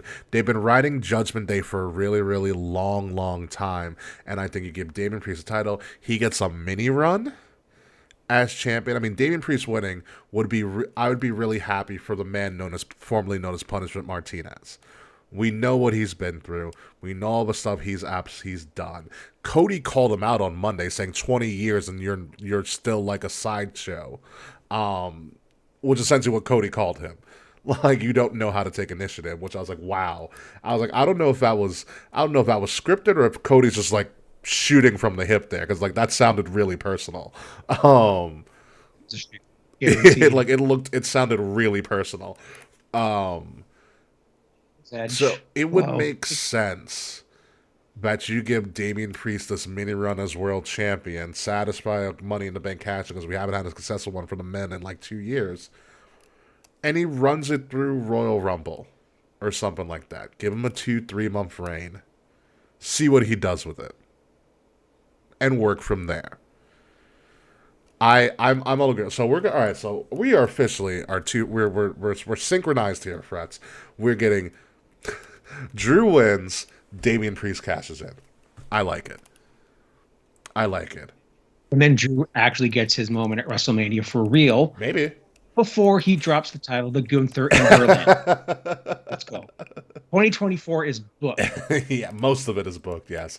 I agree. Now we've got a little bit of a championship scramble. Not really. It's going to be a fatal 5-way. I believe it's elimination, or it may not be. But fatal 5-way for the Women's World Championship. Mommy Rhea Ripley versus Zoe Stark, Shayna Baszler, Raquel Rodriguez, and the Annihilator, Nia Jax. This is a match that can be really good or go downhill really quickly. The spots in this match have to be very well coordinated. Outside of Zoe Stark, and no offense to her, I can see everybody else winning this match. And I can probably create good reasons for everybody.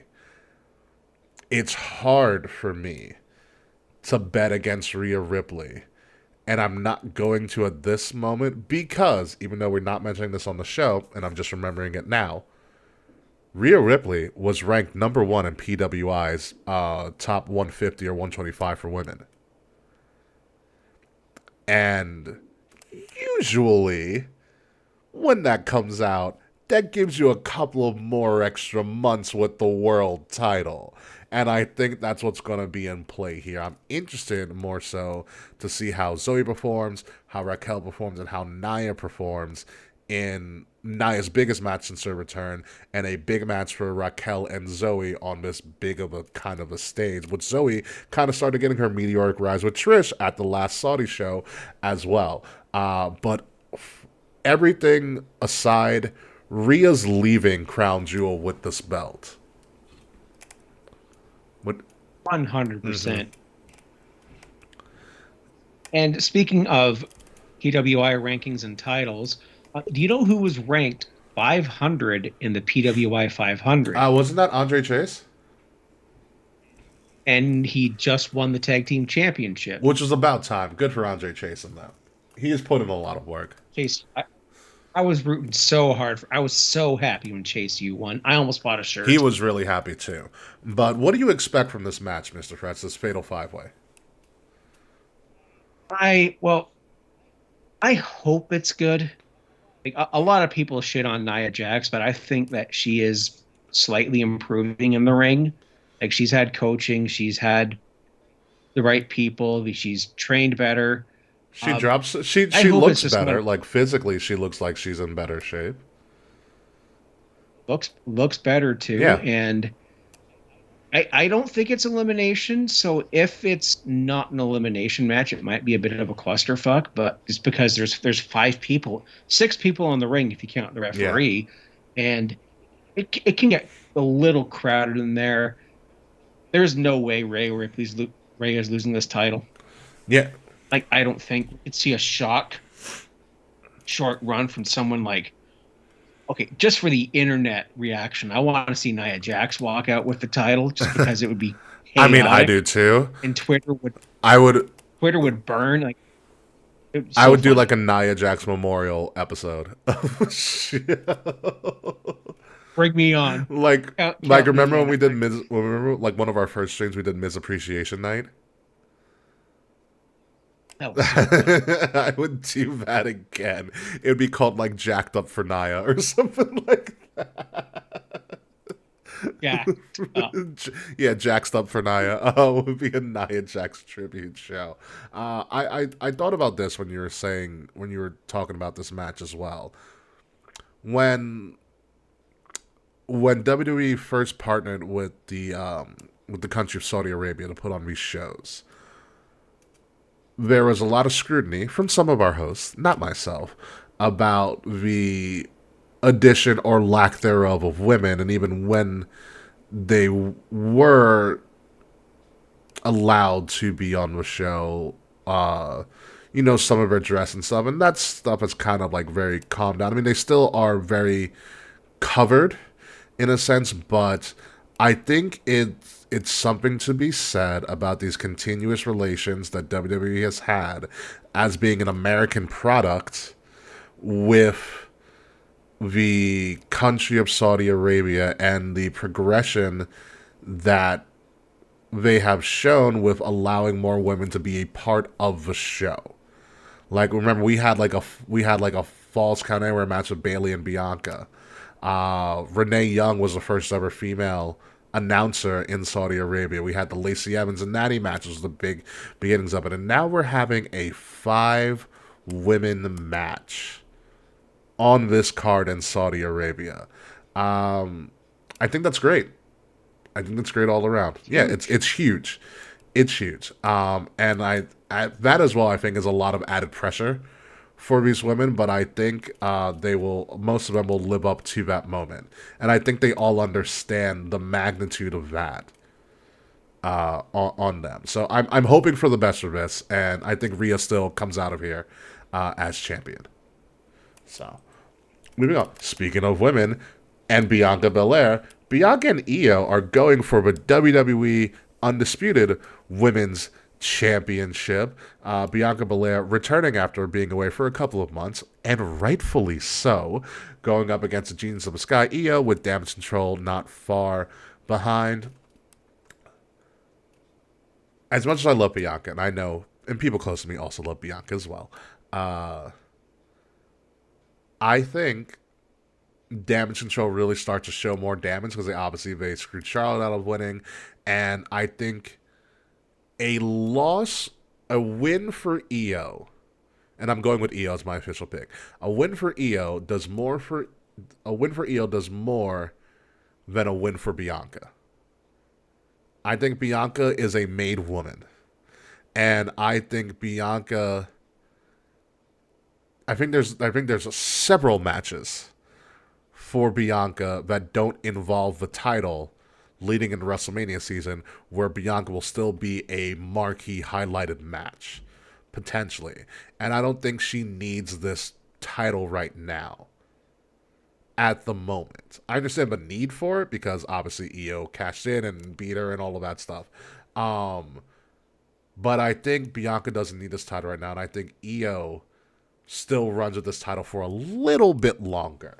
So I'm going to go with Io Shirai here, or Io Sky. I can't call her Io Shirai. It's Io Sky. Fretz, what are your thoughts on this matchup? Io Sky walks out of here with the title, and I do think that this also does more for Bianca because, well, who is she currently with? They're married, right? Her and Montez are married. Yes, they have been married for a while. They have been married. And yeah, Pez has a new friend in Mr. Robert Lashley. So Bianca's been more and more frustrated, let's say, in the recent weeks in promos on SmackDown. A win for Io here with some shenanigans, of Sure. course. I can see set Bianca on a course to the dark side, eventually to the team I have affectionately called Smoke Business. Uh, I can see something like that because that also gets her in a non-title marquee spot for WrestleMania, even if it's like a multi-person match, like the Smoke Business versus uh, the Don't Call Them Bullet Club with Meat Chin and the Yeah. squad.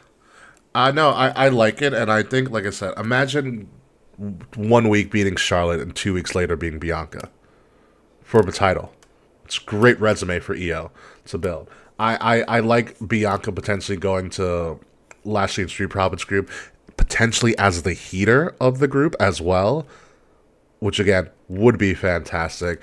I still selfishly want, and I think it'll be great. I think it'll be great for the progression of women's wrestling in WWE in particular if we got Charlotte Bianca just a straight up match at WrestleMania. Because I need Bianca to finish the Four Horsewomen off. Because she hasn't done. Oh, that's the one she. That's the one she hasn't beaten. It's Charlotte. Yep, Charlotte's the last one. Oh, okay. I think I like that. She's got to complete it. I really think she's got to complete it, and and that's a matchup where you do not need the title for.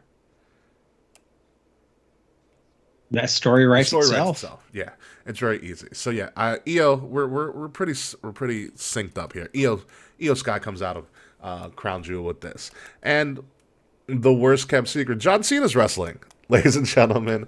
John Cena versus Solo, as announced on People Magazine.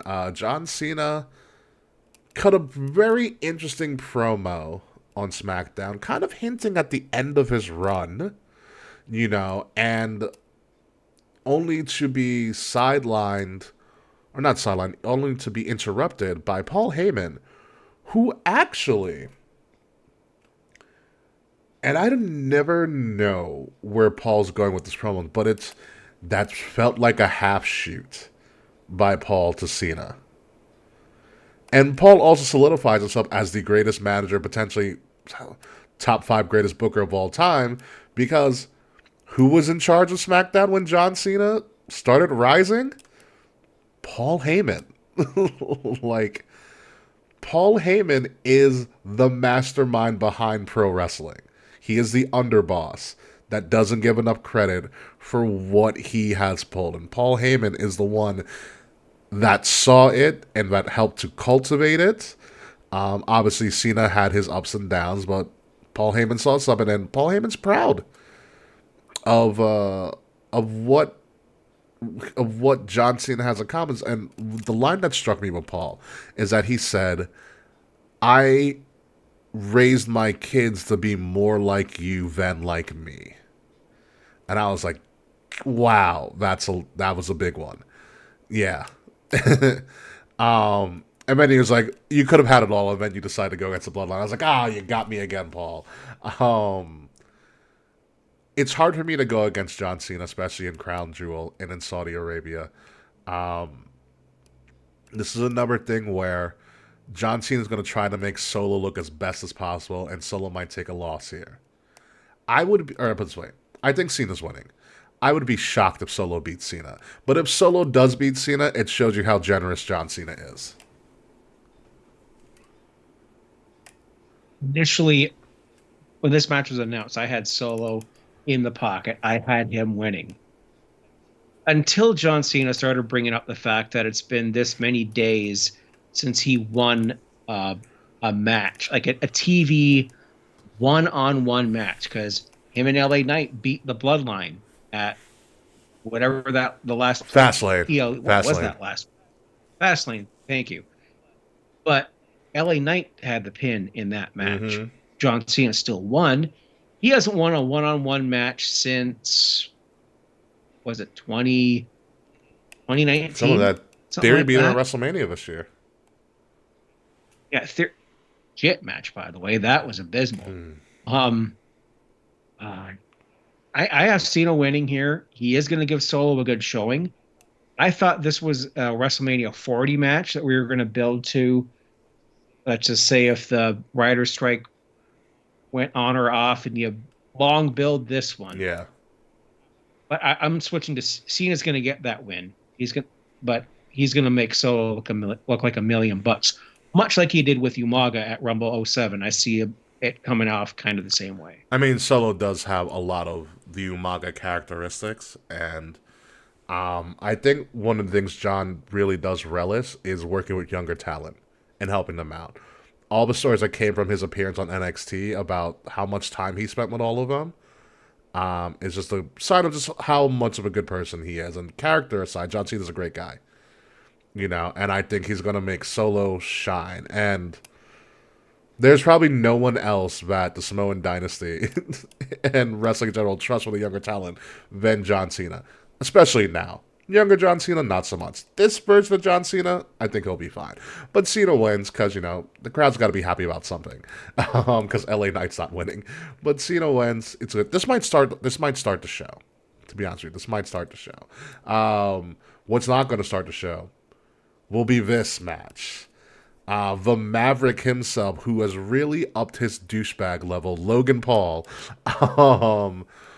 versus WWE Hall of Famer and current United States champion, Rey Mysterio. Now, love him or hate him in real life, Logan Paul has a great intelligence about him, and he's picked up wrestling, first physically and now the psychology of it, rather well. This current run, even though it's very infantile since he came back from that boxing feud, which clearly he set up this Ray thing, he is so much more into his character and his douchebag self, and he makes you hate him. And he's figured out that psychology around it where you want to see Rey Mysterio beat the crap out of him. And if Logan Paul wasn't so successful in about 1,000 other different projects, he'd probably be a full-time talent. However, Logan Paul did resign, and he said he wanted to win a title. And I think it happens today. I think Logan Paul beats Rey Mysterio and becomes the United States champion.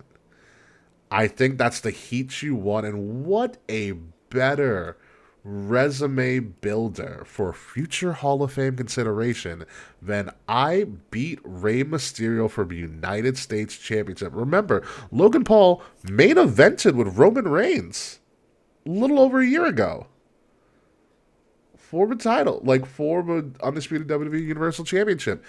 And it was a great match. It was a great match. It is about time that Logan Paul, I think deservedly, gets a title run. Give him the U.S. title. You're not giving him a major title. I doubt they'd give him the world title, although I would not be surprised if he got a world title run somewhere down the road. But we need to see how he is with the U.S. title and how he can carry the U.S. title. And I think this is a great opportunity to do it. I'm going to go with Logan Paul here. Fretz, who do you have? Same thing. Logan Paul, he's going to take this title. He's going to do all of his publicity stunts with it, like his podcast with it. Funny thing with him and KSI and Prime, you know who just signed on to be like a spokesperson, commercial guy with Prime? No, I do not. Who? Austin Matthews. Why do I know that name?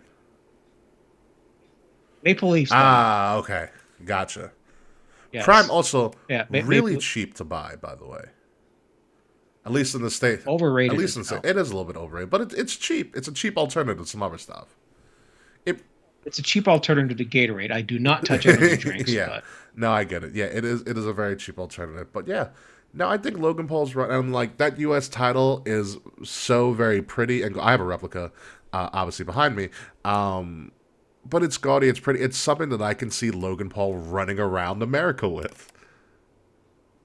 And then losing at WrestleMania to, everybody say, L.A.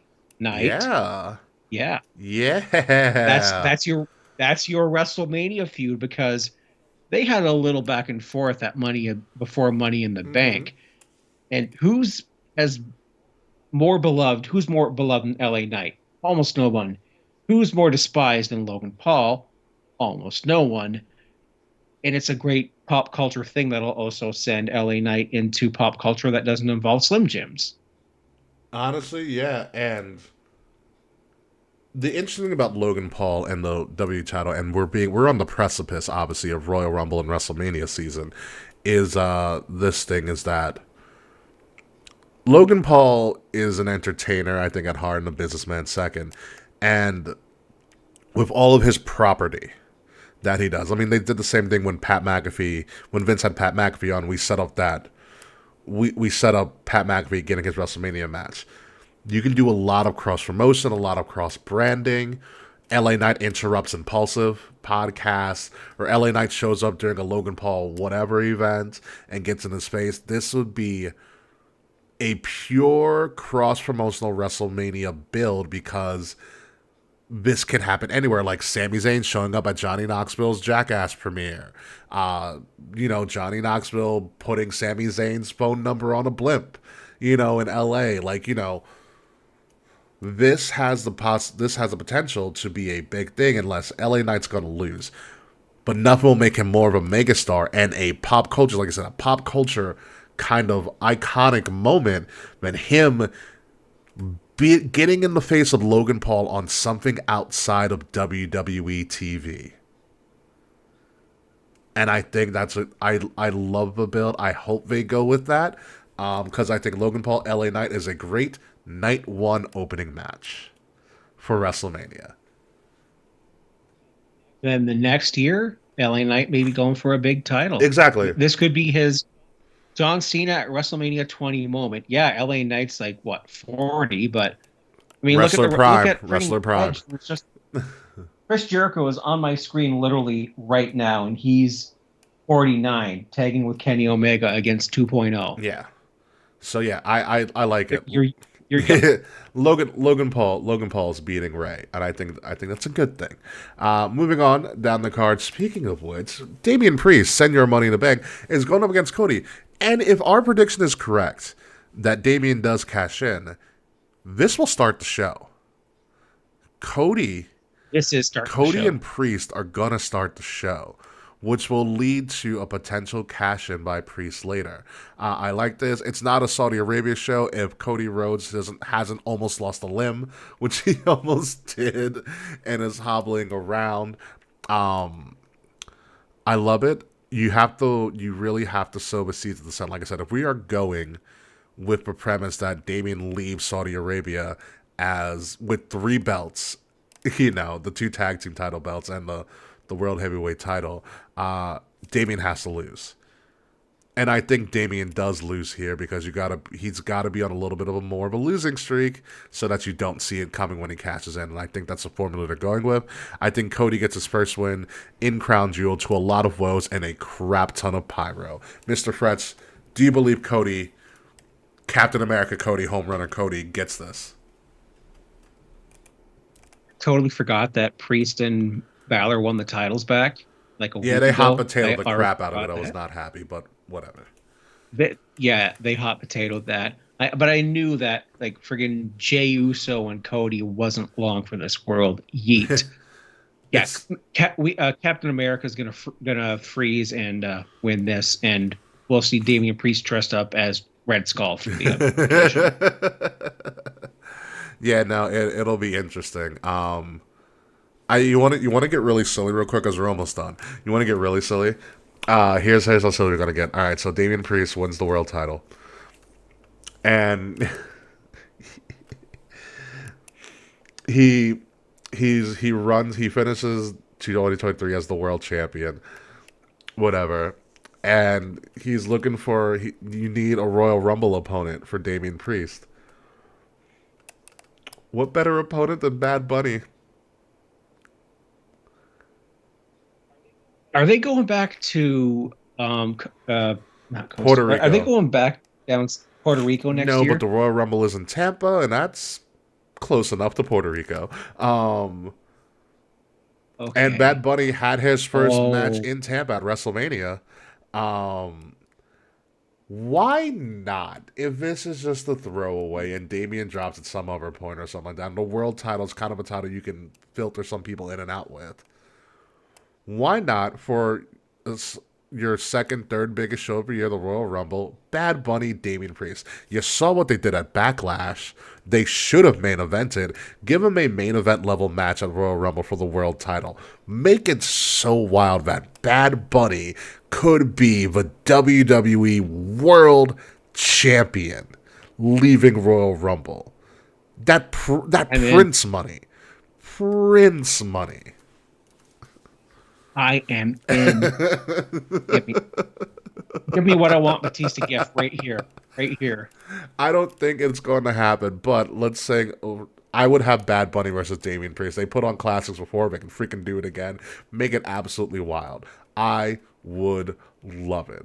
Bad Bunny is a celebrity that's a wrestling fan. you know. It's a win-win for everybody. Just like Logan Paul with the title is a win-win. Plus Bad Bunny just came up with his new album and stuff like it.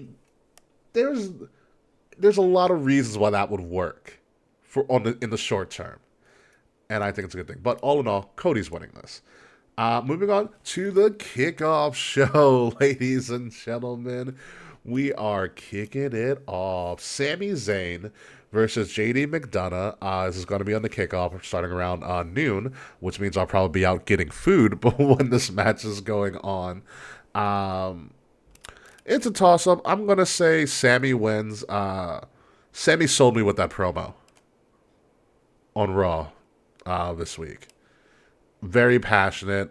He hasn't been that excited about something in a long time. But I liked it. I love there's a little bit of truth in that, especially if you follow Sami for Syria, and what he's really all about, outside of his character. I thought it was really cool. Like I loved seeing Sami the first time around when he finally got his match with Kevin, when him and Kevin were tag team champions when they were in Saudi Arabia. I can see this again for him. Having a good time. Yeah, I also just don't see JD McDonough winning just yet. I don't know what it is with him. Like, just put him in the Judgment Day already, number one. But get him a win or something. He just seems... I don't know what it is with JD McDonough, but there's something missing that they haven't pulled the trigger on him with. But all in all, I'm going to say this. Sami Zayn wins. Kick off a show in good fashion. Do you agree with me, Fretz? Sami Zayn winning this thing out? I really want to, but just to be different this time, and for Judgment Day related shenanigans and other predictions that we have, I'm going to say with shenanigans and like a foot on the rope, JD gets an upset here. Ooh. And I like Sammy's promo. Sami is really reminding me of Mick Foley, and in my time, I'm about to wrap up his career, of which you're invited to one of said shows. I see a lot of that in Sami. And Mick Foley was someone who was good at working from underneath. So is Sami. Yes. You stack all these decks against him, with JD eventually becoming a real member of the Judgment Day, not a bag carrier or a title carrier, which he could be. And then you get... And instead of... I love Bad Bunny versus Priest at the Rumble. I love it. Yeah, man. What if this leads to Sami versus Priest at the Rumble as well? That's beautiful. That's a beautiful story. And we go here. Finish the story, they say. Mm-hmm. I'm just to be different. I want to pick JD. I've always liked Devlin, especially when he was in the cruiserweight division. Yeah. But he's missing. I agree. He's missing something, and that something is a group and a mouthpiece, which is the group. Yeah. Yeah, I'll give you that. So, ladies and gentlemen, that is the Crown Jewel event. I was going to say the Saudi Arabia show, but it is a Saudi Arabia show. But it is the event called Crown Jewel for 2023. After talking about this with Fretz for almost an hour, there's there's a lot of interesting stuff that could happen on the show. A lot of interesting things that happen on the show, and I'm a little bit more excited for it now than when we first started. Overall, I'm going to give this show, when we're crowning it, 1 crown being the worst show in the world, 10 crowns being the best show ever, I'm going to crown this show. I predict this show will be a solid, because I don't think everything we're going to ask for is going to happen. Right now, I'm going to give it a solid 7.5 crowns. I think it's going to be, ironically, it's good. I predict it to be an average, quote unquote average, premium live event. But something's going to happen that's going to surprise me that we're not going to see coming. It's probably going to bump up to like an 8 or an 8.5. But right now, I'm going 7.5 on paper. Fretz, what about you? How good do you think the show will be? Going to be able to see all of it live again work. I'll give it a solid 7. I mean, if I'm in during like the main event matches, perfect. And I'll catch the rest of it when I'm done doing my show stuff. But yeah, 7. I can see some things. If some things happen and bump it to the 8 and 9 levels, yeah, it'd be a good way to spend an afternoon. Yeah, it is. WWE has had a recent track record of doing a really good job with their shows, especially their international shows, and making them great TV. WWE in general has really done a great job upping the intensity of all of our premium live events. Like, a lot of the times it was like, oh, they would just ramp it up for like a WrestleMania or like or a Royal Rumble or a SummerSlam. But in the past couple of years, every premium live event seems like a big deal. It really does. I think that's attributed to the international sales, in the international expansion of the premium live events, as well as the caliber of matches of the premium live events, and also the scarcity of matches of the premium live events outside of WrestleMania, where if you are on the card for these premium live events, you are on there for a reason. Gone are the days where we get 8, 9 matches, 4 or 5 hour shows. We're getting 5 to 7. This one's a little bit bigger, but 5 to 7, maybe even 8 at max matches. But everybody gets a chance to breathe. And wrestling has been all the better for it. WWE has been all the better for it. And so I expect this to be a great intensity level. I expect a lot of pyro. Saudi Arabia loves their pyro. And I expect that stage to be fantastic. It's one of those things that the stadiums in Saudi Arabia have. They have a lot of space, and WWE does a great job of making that seem like a huge deal. Like, we're talking WrestleMania level stages, and I've always loved that about the Crown Jewel and other Saudi Arabia shows that they've had as well. But ladies and gentlemen, that concludes our show this week. I want to thank Mr. Fretz for being on the show and predicting Crown Jewel with me. Mr. Fretz, do you have anything to plug before we get out of here? Yes. For one thing, Big Vito of WCW fame just followed me on Instagram, so that's an interesting thing. You can follow me on Twitter, Instagram, Blue Sky, Threads at Fretzlemania, Fretzle Mania. My podcast, I am currently actually doing the Attitude Era. For a good chunk of time, I was doing the Ruthless Aggression Era, but for several reasons, I thought I would shake things up just a little bit. This week, I'm dropping Armageddon 99, and that show sucks, except for one thing. A very monumental relationship begins at Armageddon 99, and do you know what that is? Was that the beginning of the McMahon-Helmsley regime? That's about the only memorable thing that came out of that show, and the cat got her tits out. Oh, that episode. Okay, I got it. Oh, the cat. Yeah, we're leading into Royal Rumble 2000, and I'll say it here. You're coming on for that. It's Cactus Jack versus Triple H. It's a fun show. Yeah, those MSG shows from the late 90s, early 2000s were always must see and brutal TV to watch as well. So with that being said, let's get out of here and head to the post show, shall we? Deep breath, folks. Ladies and gentlemen, you have been listening to Kings of the Rings podcast, episode number 357, Crown Fool. There are no fools on this show tonight, as I had one of the greatest pieces of Canadian royalty ever, Mr. Fretz, join me for Kings of the Rings podcast. You can find me at Ambassador Biggs across all social media outlets whenever I decide to return.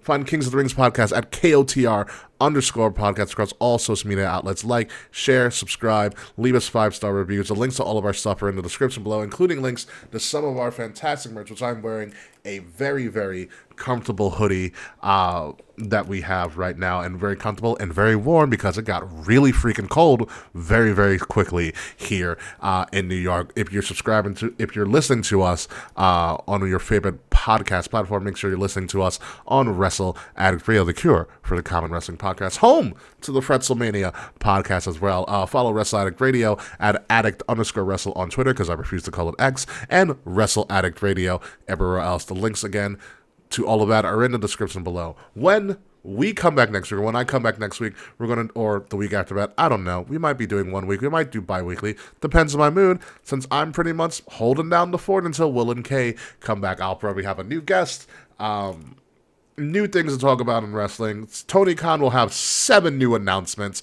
and we'll all probably have a good laugh about it. And so for Mr. Fretz, myself, Kings of the Rings podcast, and Wrestle Addict Radio, goodbye, good night. We'll see you soon. And Fretz, you are the Canadian on the show, so please send us off the way that I would usually do to your fellow countrymen. You slack. That's right. Fuck you, slack. We'll see you guys soon. That is the real Crown Fool. See you later, folks.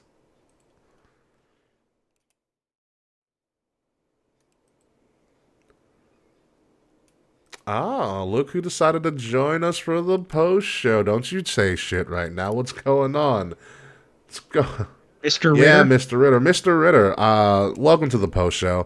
Listening quite well. I know you have, and it's not over right now, because actually I'm talking to you specifically right now. So, Mr. Ritter, you're gonna probably catch the rest of the show when I finish the editing and put the video and all the audio up. Will be tomorrow and whatnot. But Mr. Ritter, Will and Kay out indefinitely.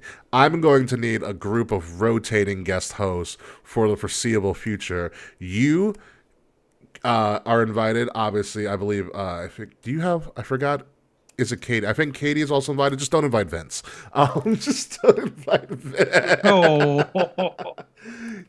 Get Kyle on the horn. Oh, no. Kyle from Apron Bum is also be on my short list. Will Gray of Bot Spots and Chair Shots also going to be on my list. But I'm going to need a rotating group of guest hosts to cover wrestling either weekly or bi-weekly, depending on my mood. Obviously, you're in. We'll talk more. We'll schedule it out. We'll work it on. We'll work on it to continue and everything. But thanks, Matt Ritter, for it. And I need you on anyways. It's one, we've never had you on the show, and I just need you to go off for like 4 or 5 minutes on my show about how much you despise a former WWE talent.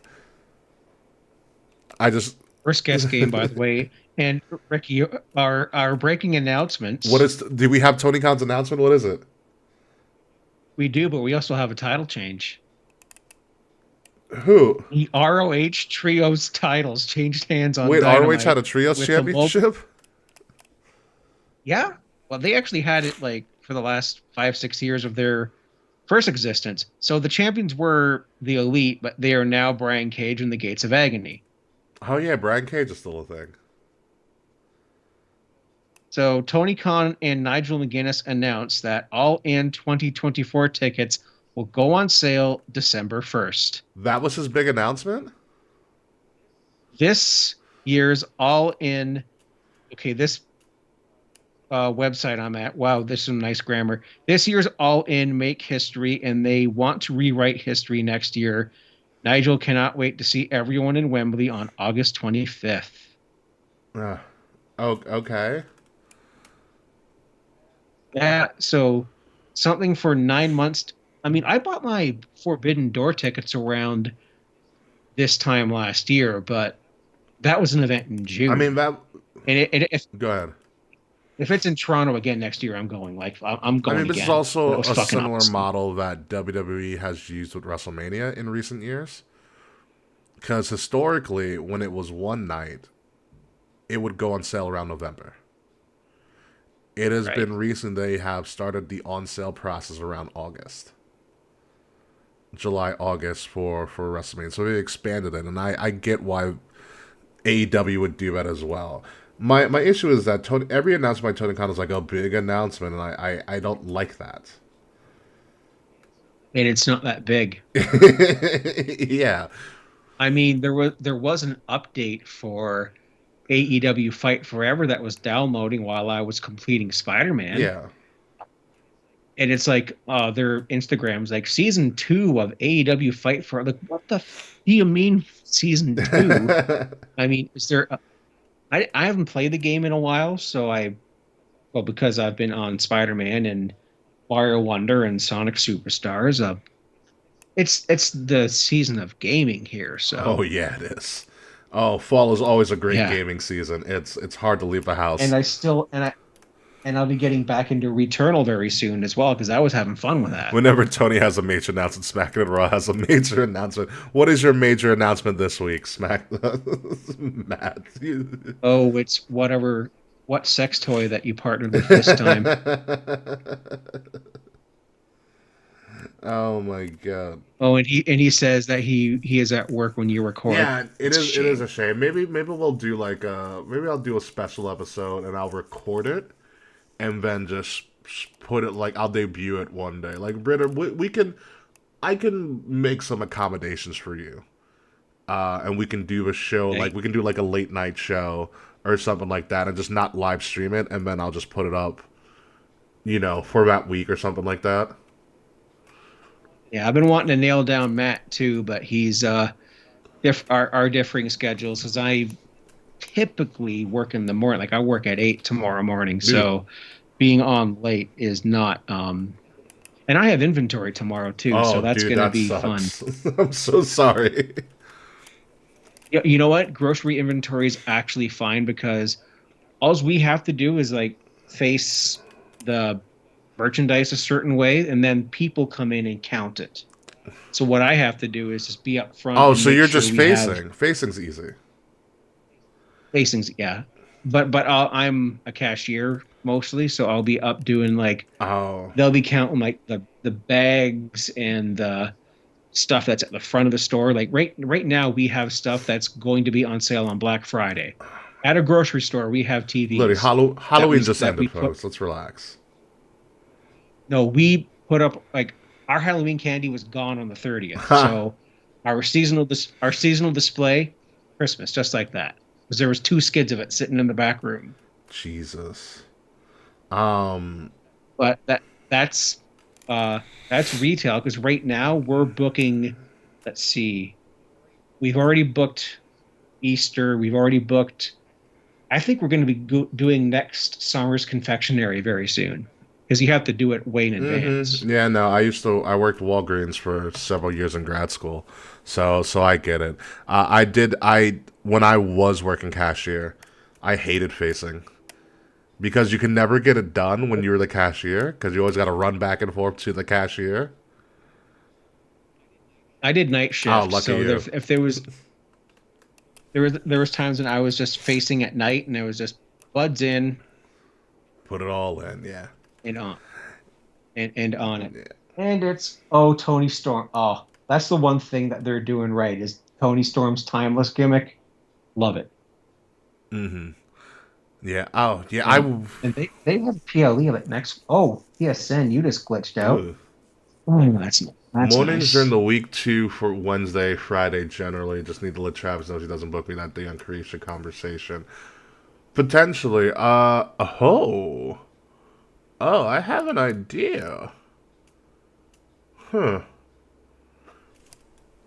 We'll be in talks, Matt Ritter. I potentially have an idea because I believe I'm off next Friday.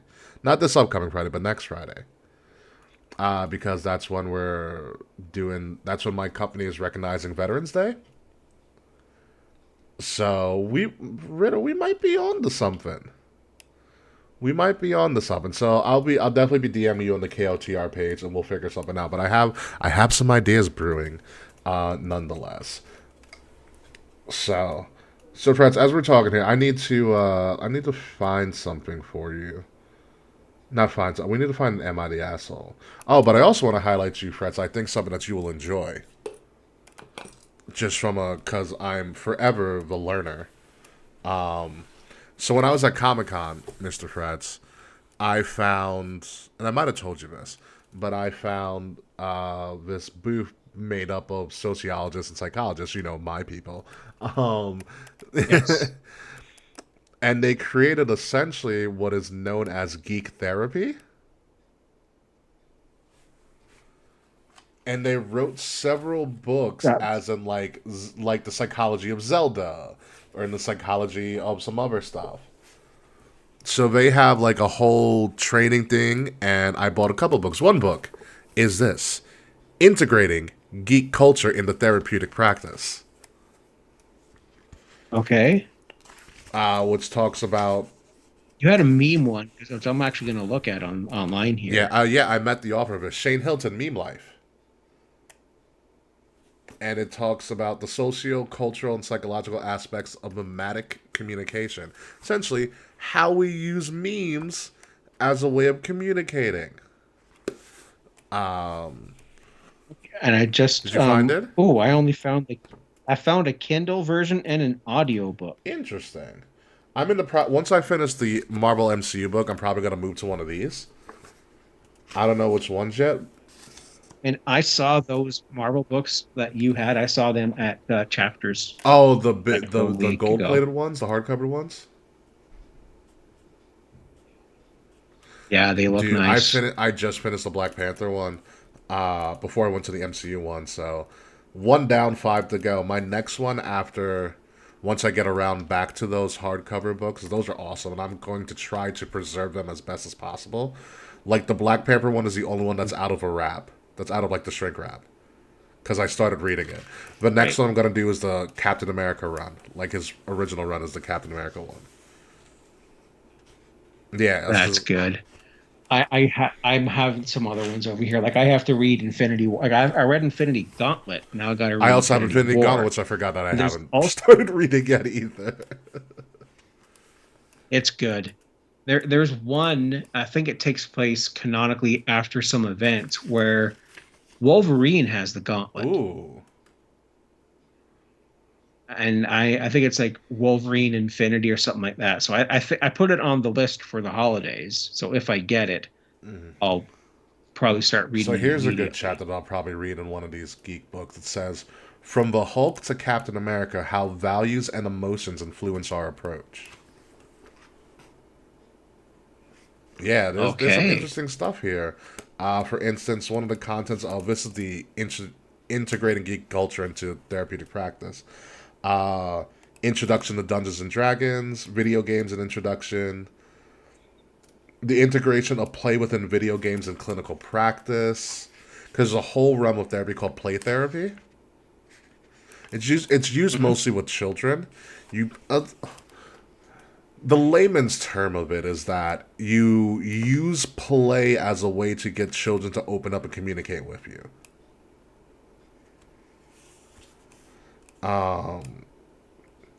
Ooh, this is an interesting chapter when I get to it. Finding identities, why being a geek is socially powerful. Hmm. Yeah. Yeah, there's a lot of works cited in this. The meme one seems pretty cool. Shane was a great guy to talk to, the author of it, when I met him. He has chapters like Chapter 1, Defining Memes, Active Layers of Mimetic Communication, Memes and, different types of theory, Industrial Memes, Memes as a Communicative Act. So there's a lot of good stuff. Yeah. Yeah. There's a lot of good stuff here. So if you ever can't get in contact with me, it's probably because I put my phone on like Do Not Disturb because I'm reading a book probably. I get it. It's that's completely fine. I'm not worried about when people get back to me because we all have Yeah, no, lives, right? that is very very true. But yeah, no, I'll be reading a lot since I bought a lot of books from Comic Con. I went to Comic Con, I bought a crap ton of books, which is the last thing I expected. But they're all going to be books that I enjoy. thus far. Um, I will soon. I will very soon be buying my tickets for next year. Actually, for Niagara. Mm-hmm. Niagara Falls.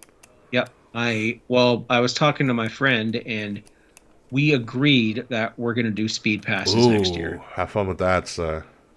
It's it's $600 for the pair of them 600 for two? That's because not it's just going to be bad. him and I.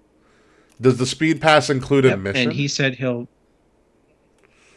Yeah, it's like you get in there 30 minutes before the general public do, and you get front of the line access to the photo Okay. ops and all that. So it'll be a bit more streamlined because this year's trip I felt was really rushed and it was packed. Like I did all I did was wait in line for photo ops and walk around and get merch. I didn't go tour the strip and get food. It was very cut and go. Just it was rushed and we were taking a friend of mine's relative. So, but I think it's just going to be him and I. Gotcha. Yeah, So, and also, Fretz, if you ever find you're in a situation where you can get your way to New York Comic Con, by all means, I would love to host you. oh, that would be awesome. That's the dream is to do a event of some kind with you and or the rest of the crew involved as well. Like, Comic it Con has would to be a happen. fun one for you, especially if we're able to get into a lot of like panels and stuff. And I kind of know the Comic Con terrain now and know how kind of that event functions, so I'll be able to kind of guide you through it, and stuff like that. But it was a fun time, man. It was a really really fun time and stuff. It met a lot of cool people. A lot of cool. I had a conversation with a Trekkie, which was really fun. Yeah, no, it's Nice. a fun time. Just gotta bring your good walking shoes. That's all. Yep. Oh, I know. I did that for this one. Bring your good walking shoes, for that. But yeah, no, it's I'm trying to drag more people there, and luckily I did a survey, and hopefully I get selected to win 2 free tickets. So if I win 2 free tickets to Comic Con next year because I did one of their like exit surveys, Fretz, you just gotta get a plane ticket here or something. Okay, I've Oh, never you never flown flown. and I've never flown on my own, so we'll see how that goes. Either way, I know we as long as you can get to New York City, I can get you, friends. There we That's go. all that matters. I can get to if you can get to New York City, I can get you, and you'll have a place to crash and all that fun nerdy stuff. My a friend of mine, is going to her first con this weekend. So there's Rhode Island Comic Con, not as big, Good. but run essentially by the same people who do New York Comic Con. It's just a lower tier con, but it's her first con. Mhm. She's going with with a group of her friends or two of her friends, who are both big geeks and nerds and stuff, and they go to Rhode Island Comic Con all the time. And she's very excited because she's going to take a picture with the cast of Cool Runnings. Oh, that's amazing. So this That's is good. also a friend of mine who I have been, as I'm looking up Rhode Island Comic Con right now, who I have been slowly indoctrinating into the Marvel Cinematic Universe. Yes, and Very good. so her friend that goes to Rhode Island Comic Con with, or is going to Rhode Island Comic Con with, um, we had them over my place so she can watch Infinity War, just so she can get all the support that she needs, because she didn't see it coming. She didn't see it coming. She was so mad. she was she was so mad after Infinity War. And so you'll enjoy I played a game with her. So what I did with her is you'll be able to see it, but I literally, Fretz, you can see here, I literally printed out all of the protagonists leading into Infinity War. So all the protagonists Okay. leading into Infinity Wow. War, and I gave her all of these, and I pretty much said, there are people in this list that may not make it out of this movie. Figure out who they are. Oh, that's twisted. Oh, that's good. She got some right. There were some we had to give to her because they essentially die off screen. Like Aunt May doesn't make it out.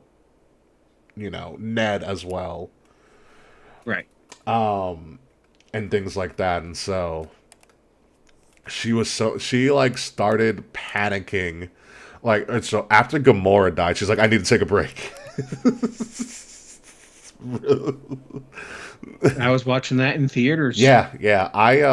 I saw that with Charles and I went to see Infinity War together. And you know what it felt like to me? Did you and you I know you're of the Christian faith. I know in the Lutheran faith, when it's Good Friday, you're supposed to leave the church in silence. Like no one's supposed to speak. Yeah. That's It was funny about that. One of my pastors was sitting beside me, like with his family, like watching the same thing, and like, yeah, it was a quiet car ride home with my neighbor. Yeah, that's what it felt like leaving. Like everybody just left in silence. Yep. It was. I remember like, that. God. So, and this past weekend, which is why I didn't watch SmackDown Live, we finally got to Ant-Man and the Wasp.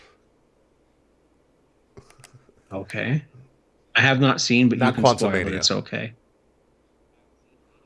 I haven't seen any Ant-Man. Oh, you should. It's Ant-Man's fine. really funny. Yeah. I've seen, yes. You have to go into Ant-Man realizing that Paul Rudd is not a serious actor. Oh, I know he's not. I've seen him in countless comedies. Exactly. He's not. So if you're expecting a serious version of Paul Rudd, you're not going to get it. But that's what makes it really good. It's Paul Rudd being himself.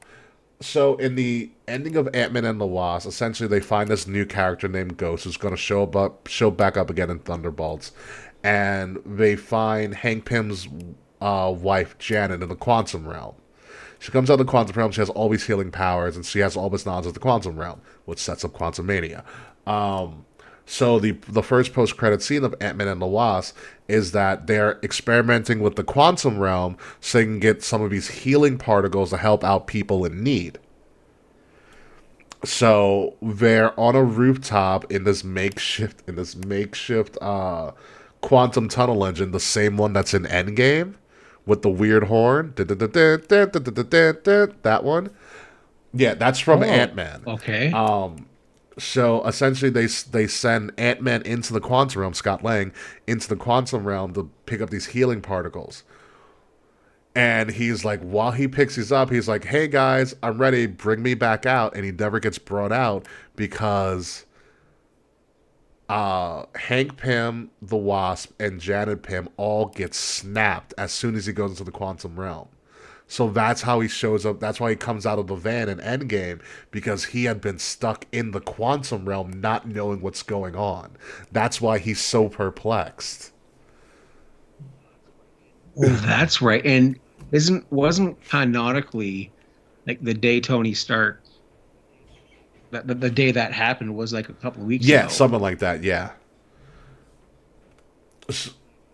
Which is kind of it is strange.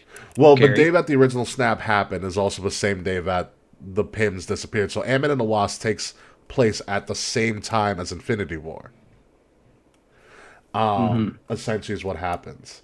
And I do know it's my next book on my list on Amazon. Marvel came out with an official MCU timeline book that's selling like hotcakes.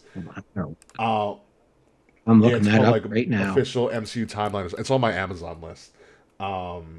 It's like 45 American or something like that. But it is now the. It's like holy fuck! It's $60. So it's the definitive like canonical timeline of the MCU. It's like no one can argue right now after this. Yeah. Right. So. Save. Yes, it's on my list too. I got some Christmas presents in my Amazon list right now, so I'll have to hold off on that. I will tell you, Fretz, I'm looking at the Rhode Island Comic Con. There's a lot of great stuff here, like the voice of Storm. Probably a 90s female icon for all of us teens in the 90s. Amy Jo Johnson, aka the Pink Rain.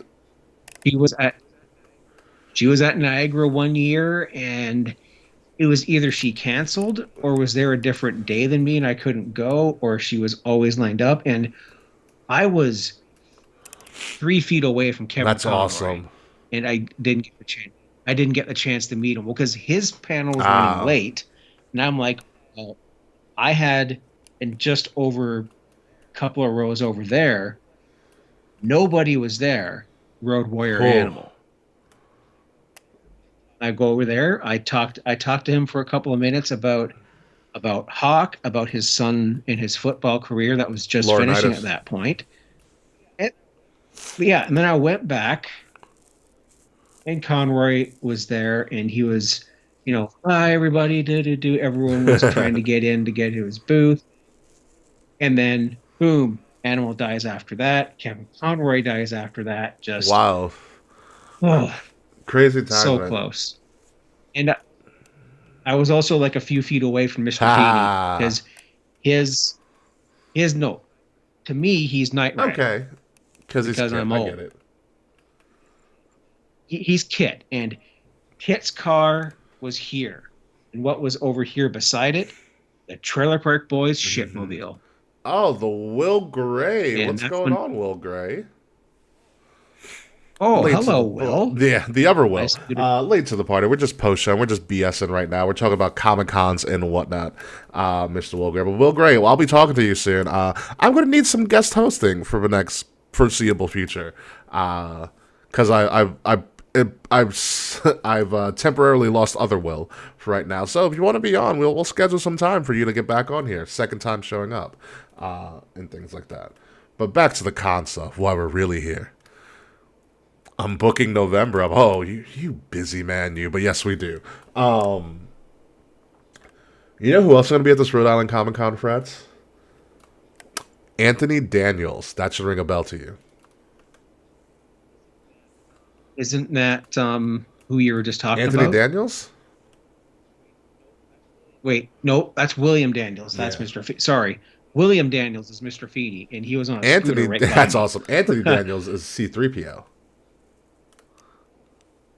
Oh, okay, that's good. What are I'm intrigued what the wrestlers are there, because a lot of them, because Hamilton has a Comic Con, like, and Frightmare, Niagara Falls at the Convention Center just had Frightmare on the Falls, and their horror guests are usually a precursor to who is coming to Comic Con Hmm. the next year. And one person that was confirmed for Frightmare on the Falls, which surprised the heck out of me because he's been in awful shape all year until recently, Bam Good Margera. boy. And yeah, no, definitely DM me, Will Gray. As I'll definitely love to be on your show. I got some time, but I need you on the show as well. Bam Margera, yeah, there's a lot of interesting '90s characters. The guy who played the Iron Sheik in Young Rock is going to be on. Is going to be at Rhode Island Comic Con. Oh, as Brett Azar, he is such a good Instagram follow. Yeah. He's awesome. Carrie Ann Moss is going to be there, who's awesome. Trinity. Oh, LeVar, okay. LeVar Burton. We need to. By the way, Ricky, we need to update our tips for the crown. Yeah, I here. know. It's what I for some reason there's always like one minute thing I forget to update. But I'll do it the next time around. Right. Darby Allin's gonna be there, Britt Baker. A lot of the Supermen are gonna be there. Dean Cain, Brandon Roth. Dustin Rhodes is gonna be there. Let me see. There's a lot of good ones. Famke Jensen, the original Jean Grey, and also a Bond girl. Yeah, she was in one of the Pierce Brosnan Bonds. Who else is going to be there? I know some of the girls. Halle Not Berry. Halle Not Halle Berry. Because Halle Halle Berry Berry was, was a Bond girl. oh shit. Yeah, Yeah, I want to Goldmine, say right? yes. Murray from Impractical Jokers. There's no celebrities announced for Niagara Falls Comic Con yet, but I can buy tickets. Kevin Nash is going to be there. Big Sexy. he was hit. The NWO was supposed to be at my first con, and well, Scott Hall couldn't get to the border, and the rest of them. Kevin Nash. Kevin Nash was doing Magic Mike XXL, and Hulk Hogan didn't So come. all some other great. This is a great road. This is a great con. Lou Ferrigno, He was at Niagara. Marissa Tomei. Yeah. Matt Hardy. Excellent. A lot of the Futurama cast is going to be there. Some voice of Scooby Doo. Phil Marsh. Let me guess. Phil Marsh will be there. Orange Cassidy's showing up. Ted Mosby from How I Met Your Mother. Ron Perlman, great fucking guess. Oh, Big Papa Pump, Scott Steiner. Largest arms Seth in the world, Reed, baby. what a character. Oh, that would be. I would love Seth Green. T.C. Carson was really cool. Triumph, the Insult Comic Dog. Yes, Triumph, the Insult Comic Dog. Okay, they need to have him. And are you familiar with Much Music? Yeah, I am. They need to have him and Ed the Sock at the same time. That sucks. Sam Raimi was not able to make this Comic Con, and neither is Joey Fatone. Oh well. So, but yeah, I can con out forever. But Fretz, you need to get some sleep. You have inventory to do, and I have editing to do. So. And I'm dying because I put water down. Yep. Oh boy, way. You got it. You got it. Keep coughing. Keep coughing. It'll get there. There it is. There it is. There it is. All right. So. It's time to get out of here, folks. Thank you guys for joining us. Will Gray, Matt Ritter. I'm going to be DMing you guys. I'm going to need some co-hosts for foreseeable future. So until the next time I'm on, see ya. Peace.